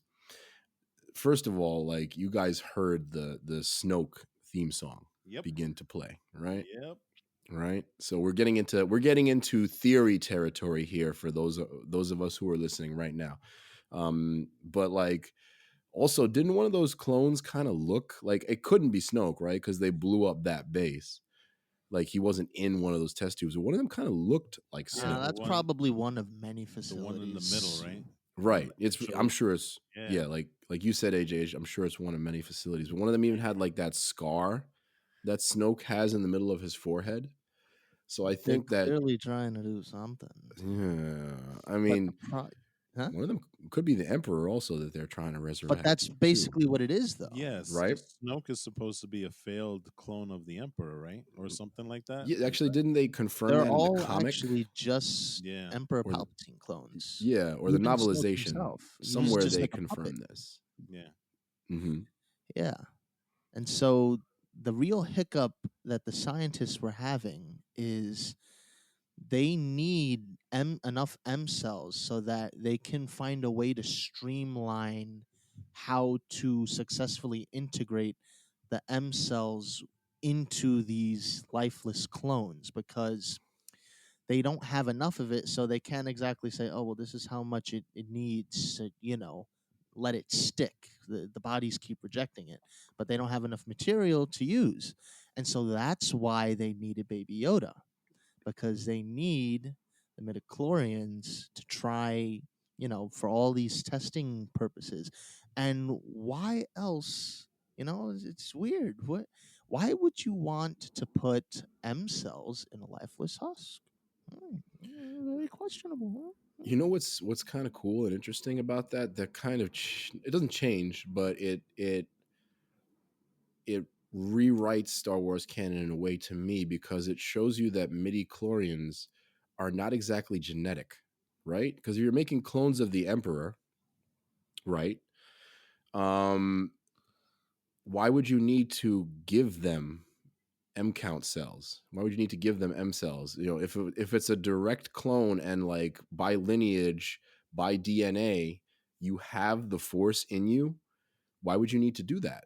It kind of gives the idea that the Force isn't exactly something that you pass down through your genetics. I feel like. I think Right. it also has to do with life, because a lot of the Force deals with life. Because even Yoda says it in Episode 5. It's in all things: the rocks, the trees, everything. This But is kind you of know what? making up for the midi chlorian explanation a little bit, right? One of the things that I vaguely remember, and maybe you guys can you know elaborate more on this, but I think Uh-huh. that Lucas, when he brought up the midichlorian thing, um, he never. I don't think he necessarily said that it was a genetic thing. No. It was more like uh, I'm not gonna say like beings, but it was more like a concentration of like an outer agent that is almost like a parasite that falls host into the person's body, and that's Yeah, Like how it S was, right? cells and Saiyans. Right, exactly. I think I that's get. how he envisioned it. And I think a lot of people took it as like, well, it's a genetic thing that's passed on generation to generation.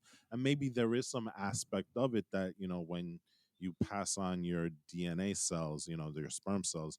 I know we're getting into more adultish uh concepts here, for all the younger audience, right? The little ones listening. Right, but maybe that's passed on. But I always felt that the midichlorians weren't exactly attached to DNA itself. The way he made it sound like it was more of like, this parasitic type nature where it's symbiosis between the host and this parasite working together to create this force that The only embodies thing that I would say to not to counter that, but see, this is why it gets a little complicated. I'm kind of glad that they're seemingly trying to clear it up a little bit in it. in the Because Mandalorian. it's super confusing the way they have it right now. Right, because if you remember, Luke Skywalker in Return of the Jedi says like, "I have it, my Hmm. father has it, my sister like it all seems like a lineage thing, but it Right. also can be like I always got to me like midichlorians were kind of like mitochondria. I think that's like specifically Hmm. in a way what George Lucas was referencing, which was like the energy in the cell. We're getting a little too scientific here, but there's even been like there has been fiction and video games that have talked about how mitochondria supposedly has power. Parasite Eve, a game from Capcom back in the day, was a game that explored that. Like you could have powers and stuff like that in your mitochondria. But like I think it's cool that it's kind of trying to clear this up and say like part of it is genetic, like you said, but part of it is not. Like part of it is some other force. It's life, like AJ said. It's just the soul that gets that.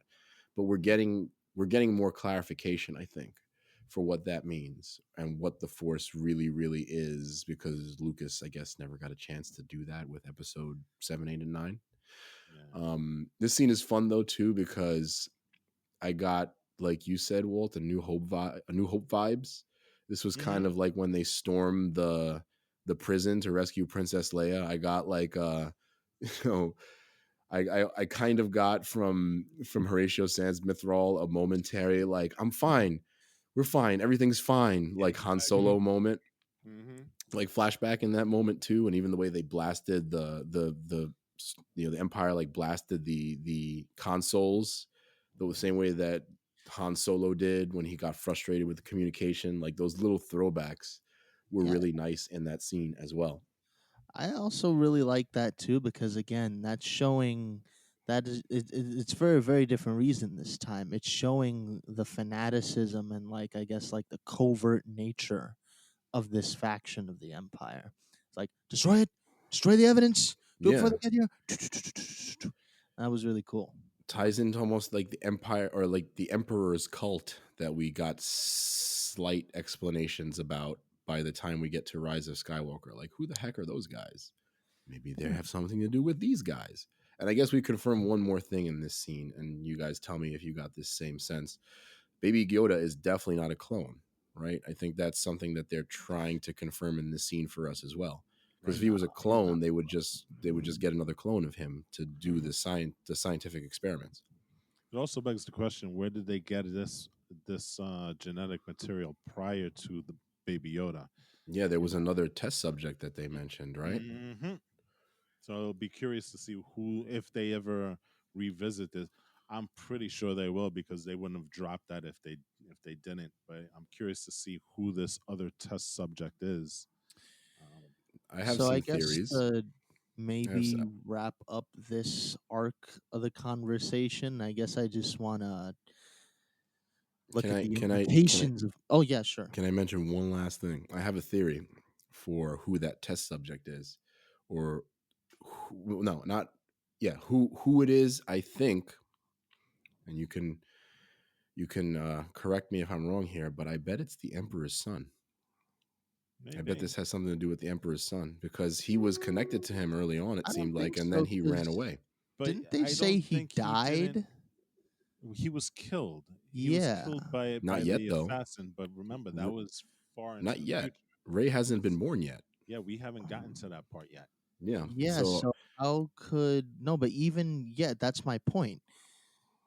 How cuz it says the test subject was like dead or something like that, no?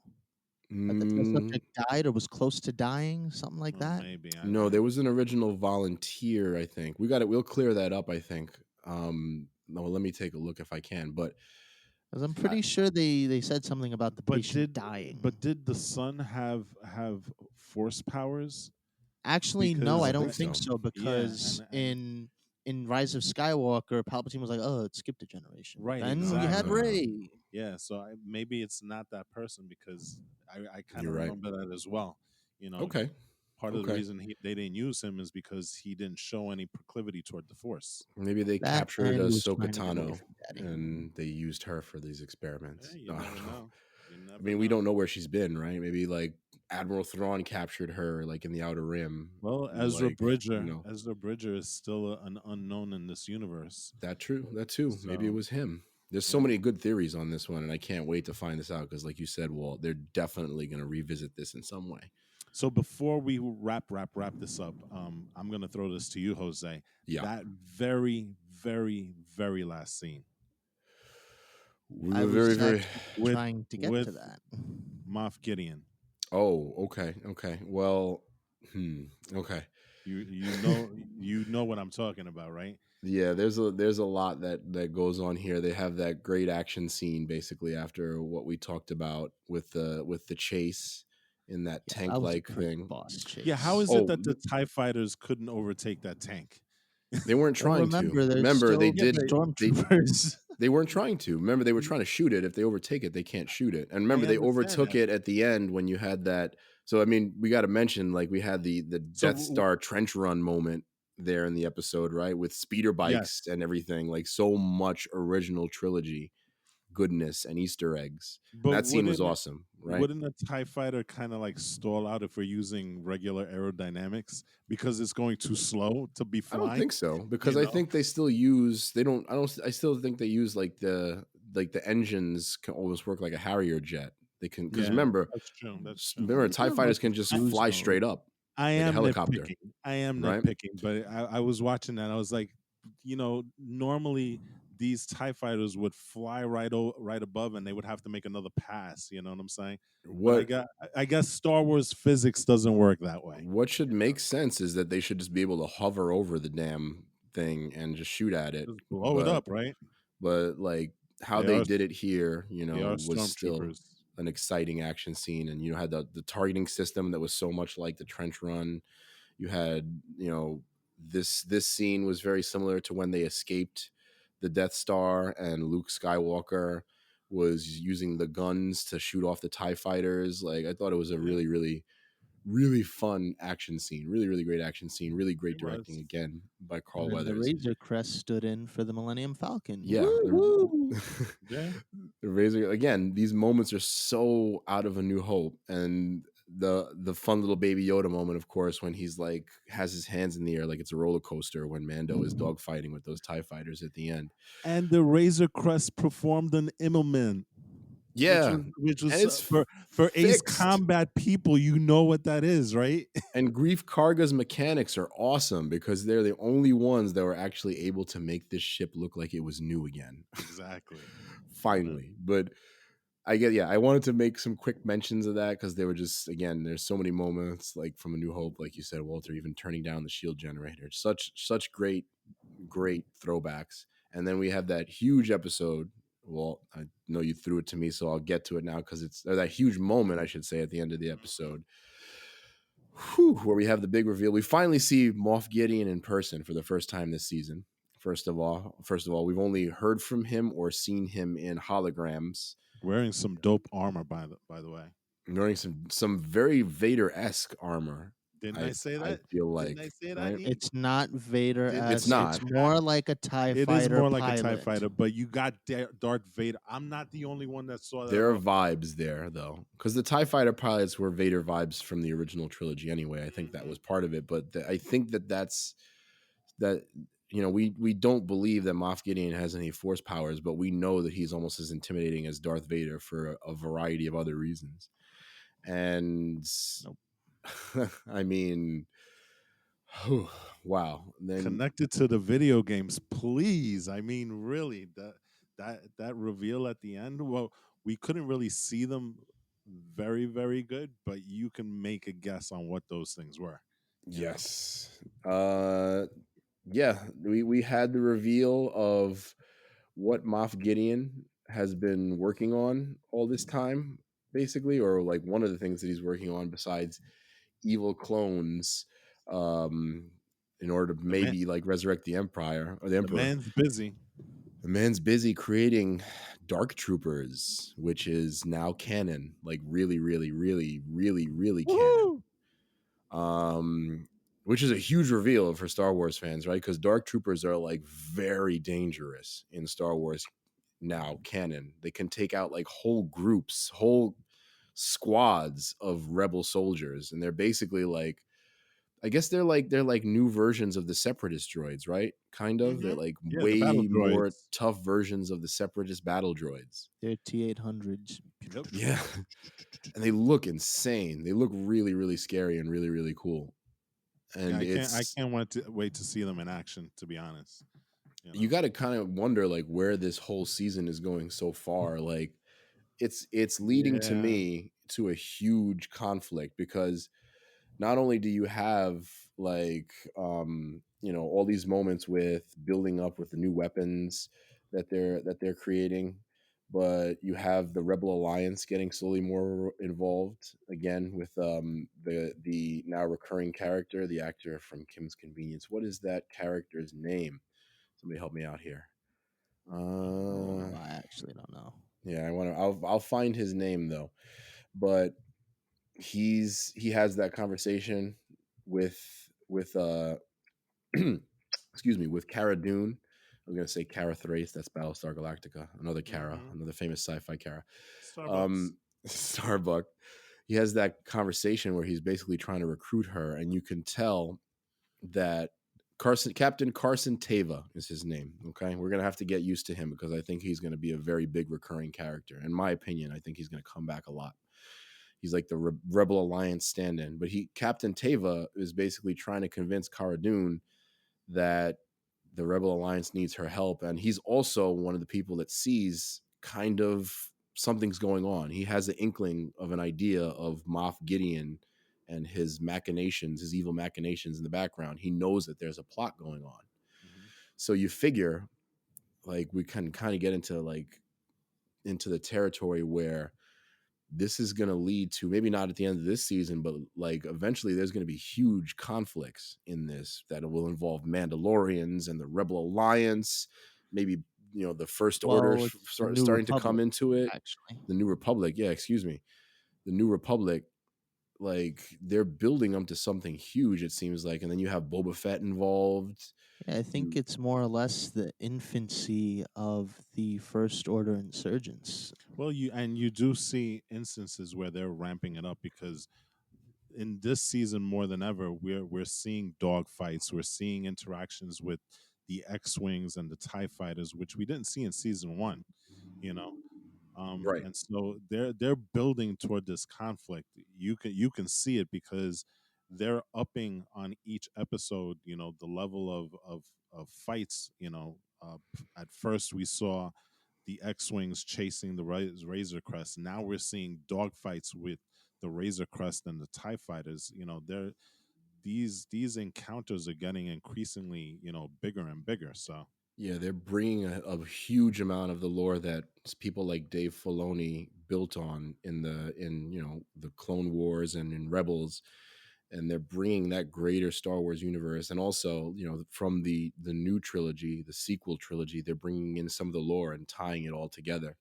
And I think that in a way, I'm not going to say this is going to totally redeem it, but this is going to redeem what happened in the new trilogy to a certain extent, because at least now we have an explanation for all this stuff that should have been in the movies. mm-hmm. At least now we're starting to understand, like, what. Proper backstory for Snoke. Yes, which we think is going to happen. We're not sure, but it really looks like it's leaning that way, I think. So what do you guys think of the season overall so far? Actually, let I me give think. my, if Oh I yeah, may, I'll give my thoughts real quick first. And so I've been on the other side of an argument to a certain extent about the series so far.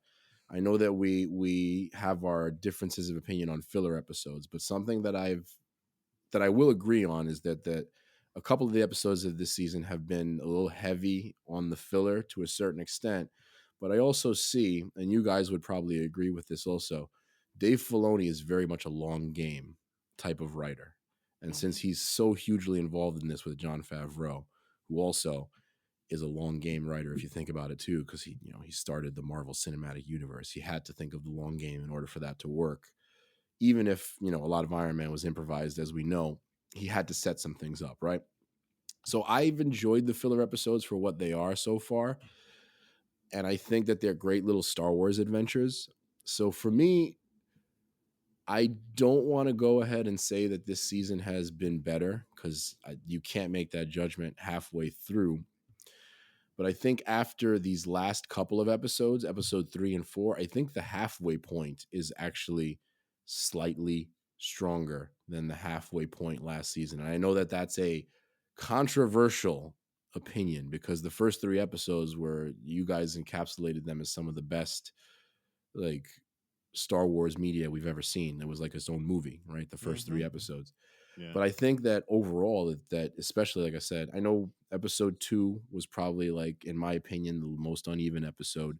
But I know that, to me, I'm almost certain that we're going to see a connection between Frog Lady and Baby Yoda.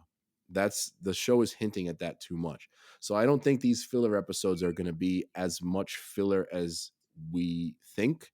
Just like I think some of the characters and episodes from last season are going to be revisited. Like, I think we're going to see Bill Burr again, for instance. Bill Burr's character, that crew that used to run with Mando back in the day and knows a little bit about his past. I think we'll see them again. So I've been really happy with this season so far. It's more uneven than season 1, but like Walt, like you said, some of the action in this season, we're bringing in X-wings and the Empire and the Mandalorians like Bo-Katan, and Ahsoka Tano is going to be in this soon. Who knows what kind of action she's going to get involved in? Mm-hmm. Boba Fett returning, and like the great direction so far by Bryce Dallas Howard and by Jon Favreau and by Carl Weathers, the great acting so far by all these characters. It's really awesome to see, Gina Carano and Carl Weathers return, as well as Pelly's character, Mm-hmm. Amy Sedaris. And if anything, I'll close this up by saying that my only weird gripe and plot hole so far, maybe it's not a plot hole, is in the first couple of episodes, Pelly is kind of the one who gives Mando the idea of where to find other Mandalorians, right?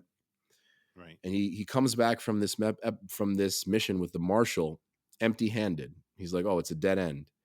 And Pelly immediately says, "Hey, I met this frog person that can tell you where to find some Mandalorians." That's odd to me. Is like, I almost feel like, and this is probably a theory that's gonna like not end up being true, but it almost is like Pelly is not a good character and she might be manipulating him. How does she come up with all the and again, remember, when she says that the frog lady can give Mando some information on Mandalorians, she's also like, "Oh, like I vouch for her. I've known her forever." And then she's like, "Oh, I just met her like 10 minutes ago." Like she's on the both sides of this in a way that has me a little suspect about her character. And she definitely also expresses extreme interest in the child, in Baby Yoda, jokingly, but not really. So either to me that's a plot hole where it's like this woman is sending him on wild goose chases and like she has all the information, and like just in order to have him go on another adventure and meet the Marshal, she sent him on that episode, and then like now we have another episode that she gave him the frog lady as information, or like there's something more to her character that we're not seeing yet. I just wanted to throw that out there because again, either to me that's a plot hole or that's intentional. So what about you guys? AJ, I think you were going to give your opinion on the season so far. Can you tell us what you Yes, think? I think this is definitely taken a turn for the better. If I wasn't hooked then, I am definitely hooked now. Awesome. And I have, well, it's not really a crazy theory anymore, but I guess depending on what they decide to do, it is still somewhat a theory. Okay. So at the very end of the episode, we have our classic, really shady engineers planting a tracking device on the Razor Crest Right. We didn't for mention Moff that. Gideon. Mm-hmm.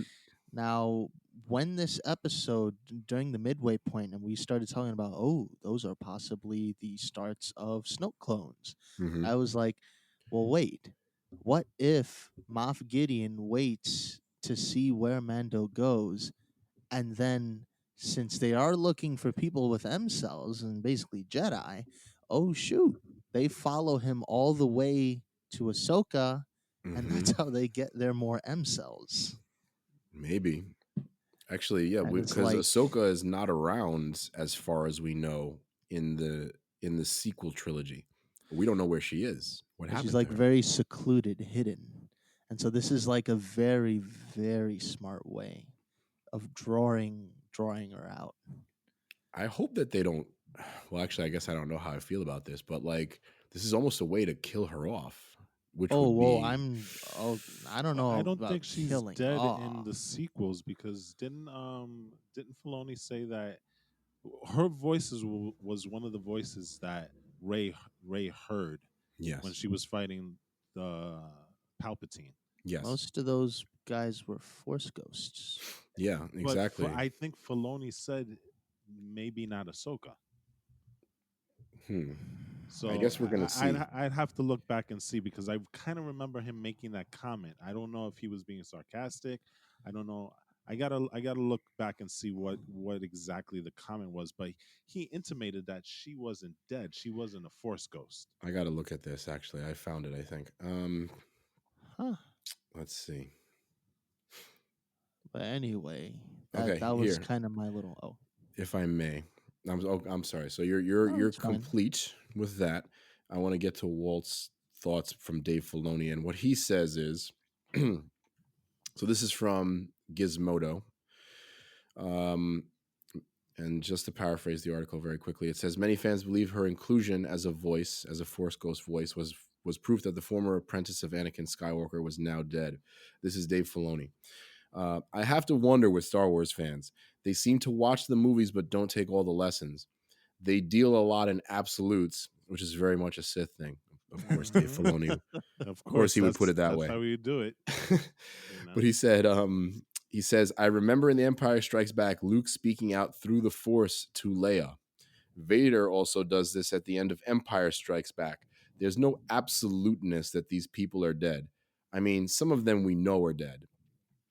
So yeah, Mace Windu's dead. He puts it very vaguely, Yeah. So he's not saying that she's dead, but he's not saying that she's not. So, and knowing how much Filoni is invested in Ahsoka Tano, it wouldn't surprise me to say, you know what, she's still alive, folks, because he is fiercely, territorial when it comes to her character. And not only that, very quickly, and then Walt, I'll let you give your final impressions on this and we'll wrap up. But Dave Filoni's Instagram, there's a photo of Gandalf standing next to Ahsoka Tano. Yep. You seen that? Yeah, Gandalf is saying to Ahsoka Tano, people thought I was dead too. Look how that turned out. Exactly. So I'm telling you, don't discount anything. And you know what? Just as a thought, the next episode is going to be directed by Dave Filoni and is also written by Dave Filoni. Don't be surprised if you see a Tano sighting in that episode, because that would be, in terms of him and how he operates, that would be the perfect time to see Ahsoka. I'll say this much: like it's a fun balance. We've had this conversation about spoilers as fans who also do a podcast. Mm-hmm. I'm refusing to read the title of the next episode because I've heard some things about the title. Have they even released it? I don't think they've even released the title yet. Apparently they've leaked it, but I refuse to even bother reading a leak of the title. Yeah, I'm not gonna look at it. I'll wait until we actually see it. Right, because it could be fake too, but at the same time, it's also like, I don't want to know. I don't want to know. I think we all kind of thought that Ahsoka wasn't going to be in this very next episode, but it just makes sense that Filoni would hold her off until he was actually doing it. Like I said, because he's very territorial over the character. So I agree. So Walt, please tell us. 45 minutes long. Oh, I know. Yeah. What did you think of the season so far? We're at the halfway point. What do you think, Walt? How are you enjoying it? Oh man. I know.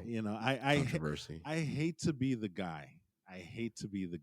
Uh-huh. There's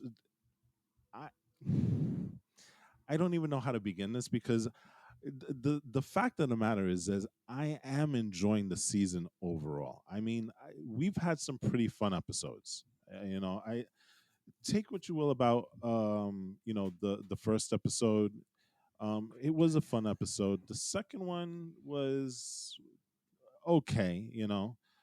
We got a little horror element in that, which was kind of fun. Mm-hmm. The third one with the Mandalorians, I thought was fantastic action wise, and the fourth one the same thing. We had a lot of callbacks to different movies and things of that nature, opening up the lore and stuff. I do think that this season Baby Yoda is having more of an impact. He's doing more things. He's cuter than ever. You know what I'm saying? He's trying to kill off. Yeah, he's trying to kill off entire species and things like that. So that's awesome, right? I like the interactions between Mando and Baby Yoda, especially this last episode when he was trying to tell him how to. It gave me like that whole Rocket Raccoon and baby Groot vibe, where it's like, no, you can't push that button. Don't push that button. Well, here it was, take the blue wire, take the black wire, flip them, or the red wire, flip them, and I there's more of a back and forth between those two characters that I appreciate that we didn't have in season one. Baby Yoda's there to be very cute this season too. Right, and he's doing an excellent job.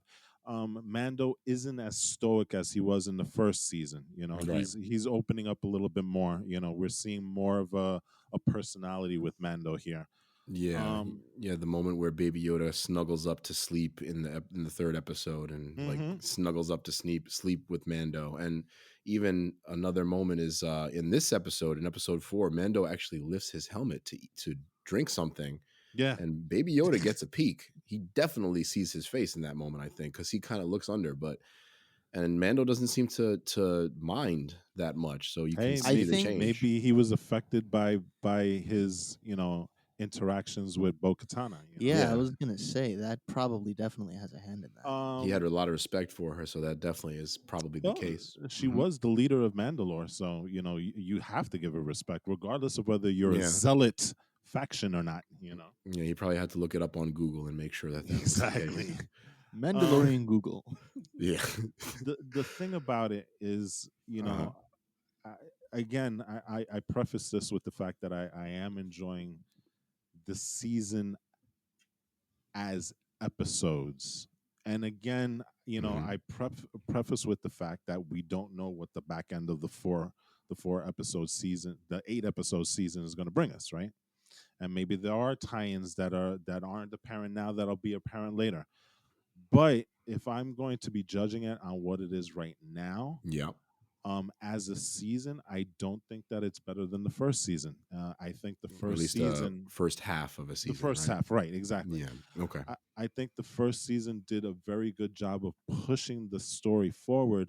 Quite honestly, if you take maybe 3 out of these 4 episodes, and even then you can take that fourth episode and Hmm. condense it into 20 minutes. Well, I can't even say 20 minutes because lately these episodes are only 30 minutes. Yeah. Although If you this one was take out, longer again than the third episode, a right, little bit, but I guess thankfully. the point that I'm making is that you can take out probably the entirety of 3 episodes and not miss a beat with what's going on. There is the first episode really didn't push the narrative forward pretty much at all. I I mean, and it the did same thing. reintroduce something that I think will become a major part of the narrative, Boba though, with Fett, Boba which we Fett, have right? we haven't seen Well, ever since. And Yeah. it's kind of frustrating because you drop this huge thing in the first episode. When is the payoff going to happen? Is it going to happen in the 7th episode? Are we going to get an end credit scene at the end of episode 8 that says, "Oh, by the way, we did introduce Boba Fett. Here he is." It's the frustrating part where I don't see the narrative getting pushed forward in my mind. Where it's like, you know what, you can take all these episodes and take them out, and we're still back to the point where he's trying to get Baby Yoda, to the Mandalorians, and nothing has happened as Or yet. to the Jedi. To the Jedi, I'm Um, sorry. And what was he's I looking for gonna? Mandalorians, and nothing has happened. I mean, the last 2 episodes has pushed that along slightly, but again, we're dealing with, like, the only reason that he stopped at Navarro was to bring back Cara Dune and Grief Karga.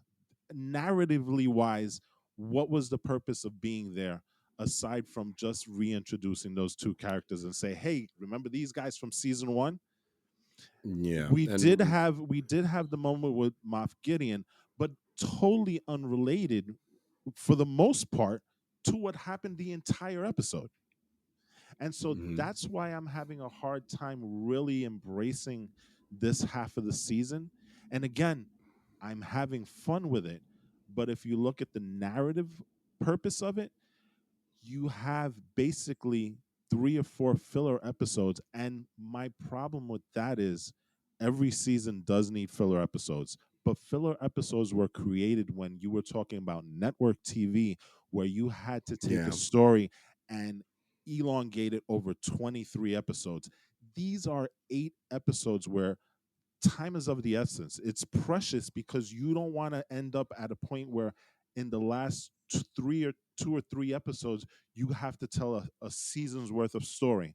And I think we're getting to the point where, and I hope I'm wrong, that we're going to be rushing the storytelling at the back half of the season. I That's my biggest think problem right now. I think episode 5 is going to reveal a lot about that, They because have to. They it looks like have to. episode 5 is set to be the episode that pushes the narrative all It these has to narrative be. elements forward into whatever it's going to coalesce into, If season 5 is another filler episode, I'm or sorry, episode, but you know or what? Sh- chapter 13, Chapter episode 5, 13. right? If that's another filler episode, I'm sorry, but you know what? I don't know what they're doing at this point, because you know what? And the thing about it is that you went from an hour episode being that first episode, what was it?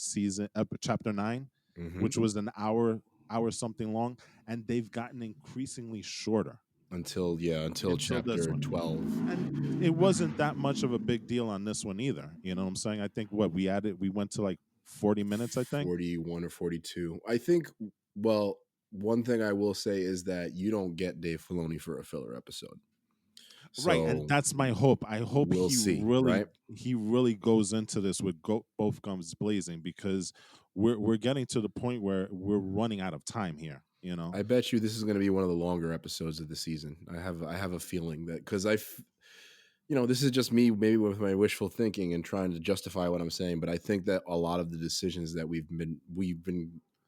or a lot of the narrative threads, I should say, that we've had so far this season are going to start to move forward in some I significant way I in this hope episode. so, We'll because see. like I said, other than that, we're wasting time here. You know, and we're gonna get through an entire season where really nothing's been pushed forward. You know, at this point, you know, where are we?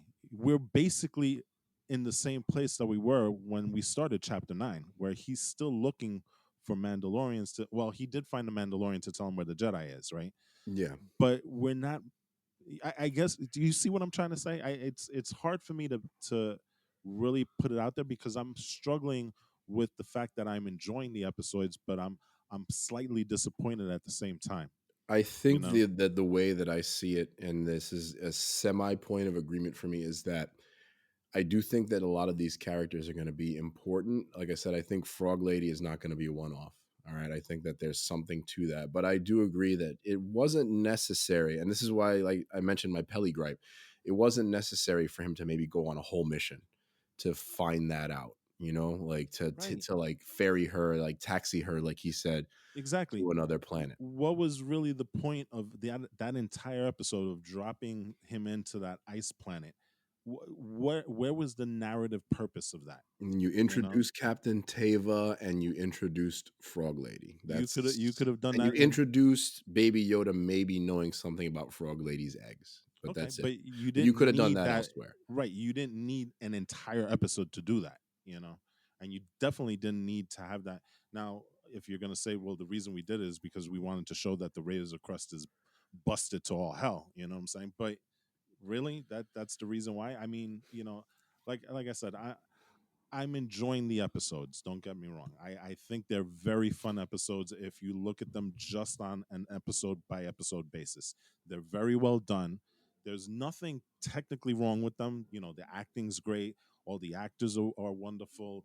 The action is great. The stories that they're telling within the episode is great. But in terms of the whole with the season, that's where I'm struggling to see where they're going with this. Now, maybe when this is all over, I'll look back and say, "Wow, now I get it." But as of right now, mid-season, I'm having trouble with it. All right. Well, we're going to see in the next few weeks what this narrative is going to turn into. And of course, chapter 13 comes out on Disney Plus this coming Friday, and we're looking forward to it. And I'm sure we'll have some thoughts on it. But so far, it's been a fairly solid season. And, there is some division on whether or not the story is progressing overall as it should. But you know what? Regardless of that, y'all who are listening to this episode, you've checked out these episodes. You're watching The Mandalorian. Keep watching it. Tell us how you feel about it. Give us some feedback on it, because we're certainly doing our best to give you our feedback on it. Tell So us how yes, wrong I am, people. or Tell how tell wrong us. I am. Yeah. Yeah, you can definitely help us settle this debate. I don't think we're going to have any type of debates about it like we did about The Last of Us, but it is a debate internally within the crew as to how effectively the narrative is moving forward on The Mandalorian. Yep. But again, to be positive, either way, we're all still enjoying it for what it is, at least more than a lot of Star Wars media in recent years. We'll say Oh, that no much. doubt, no doubt. No doubt. So it's been a fun episode for us as well, and we want to thank our fans once again for joining us. Thank you for dealing with any sound issues or artifacts or problems that we've had throughout this episode. Another quick reminder is we do have that giveaway, Baby Yoda with Frog. Check out our Instagram page for details. We are closing that sweepstakes up on November the 27th. So get your entries in on the Instagram page at Get Geek Podcast. As well, the best way to support your favorite podcast crew, of course, is to like, rate, share, and subscribe to your favorite podcast crew. Excuse me. We are available on all your favorite podcast platforms are sold: Apple Podcasts, Google Podcasts, Spotify, Stitcher, Amazon Music, wherever you download podcasts, you can download our podcast. And I'm also working to get us on Pandora as well. So stay tuned for that announcement. Yeah, so, definitely check us out. Like, rate, share, and subscribe. That's the best way to support the crew. We want to thank all of our fans out there in the internet for joining us for another awesome episode of Geek Outs and for some review of The Mandalorian season thus far, season 2. On that note, I just want to say goodbye to all of y'all. We hope you enjoyed the episode. And you know what? As always, you guys know what you need to do. Please stay geeky, my friend.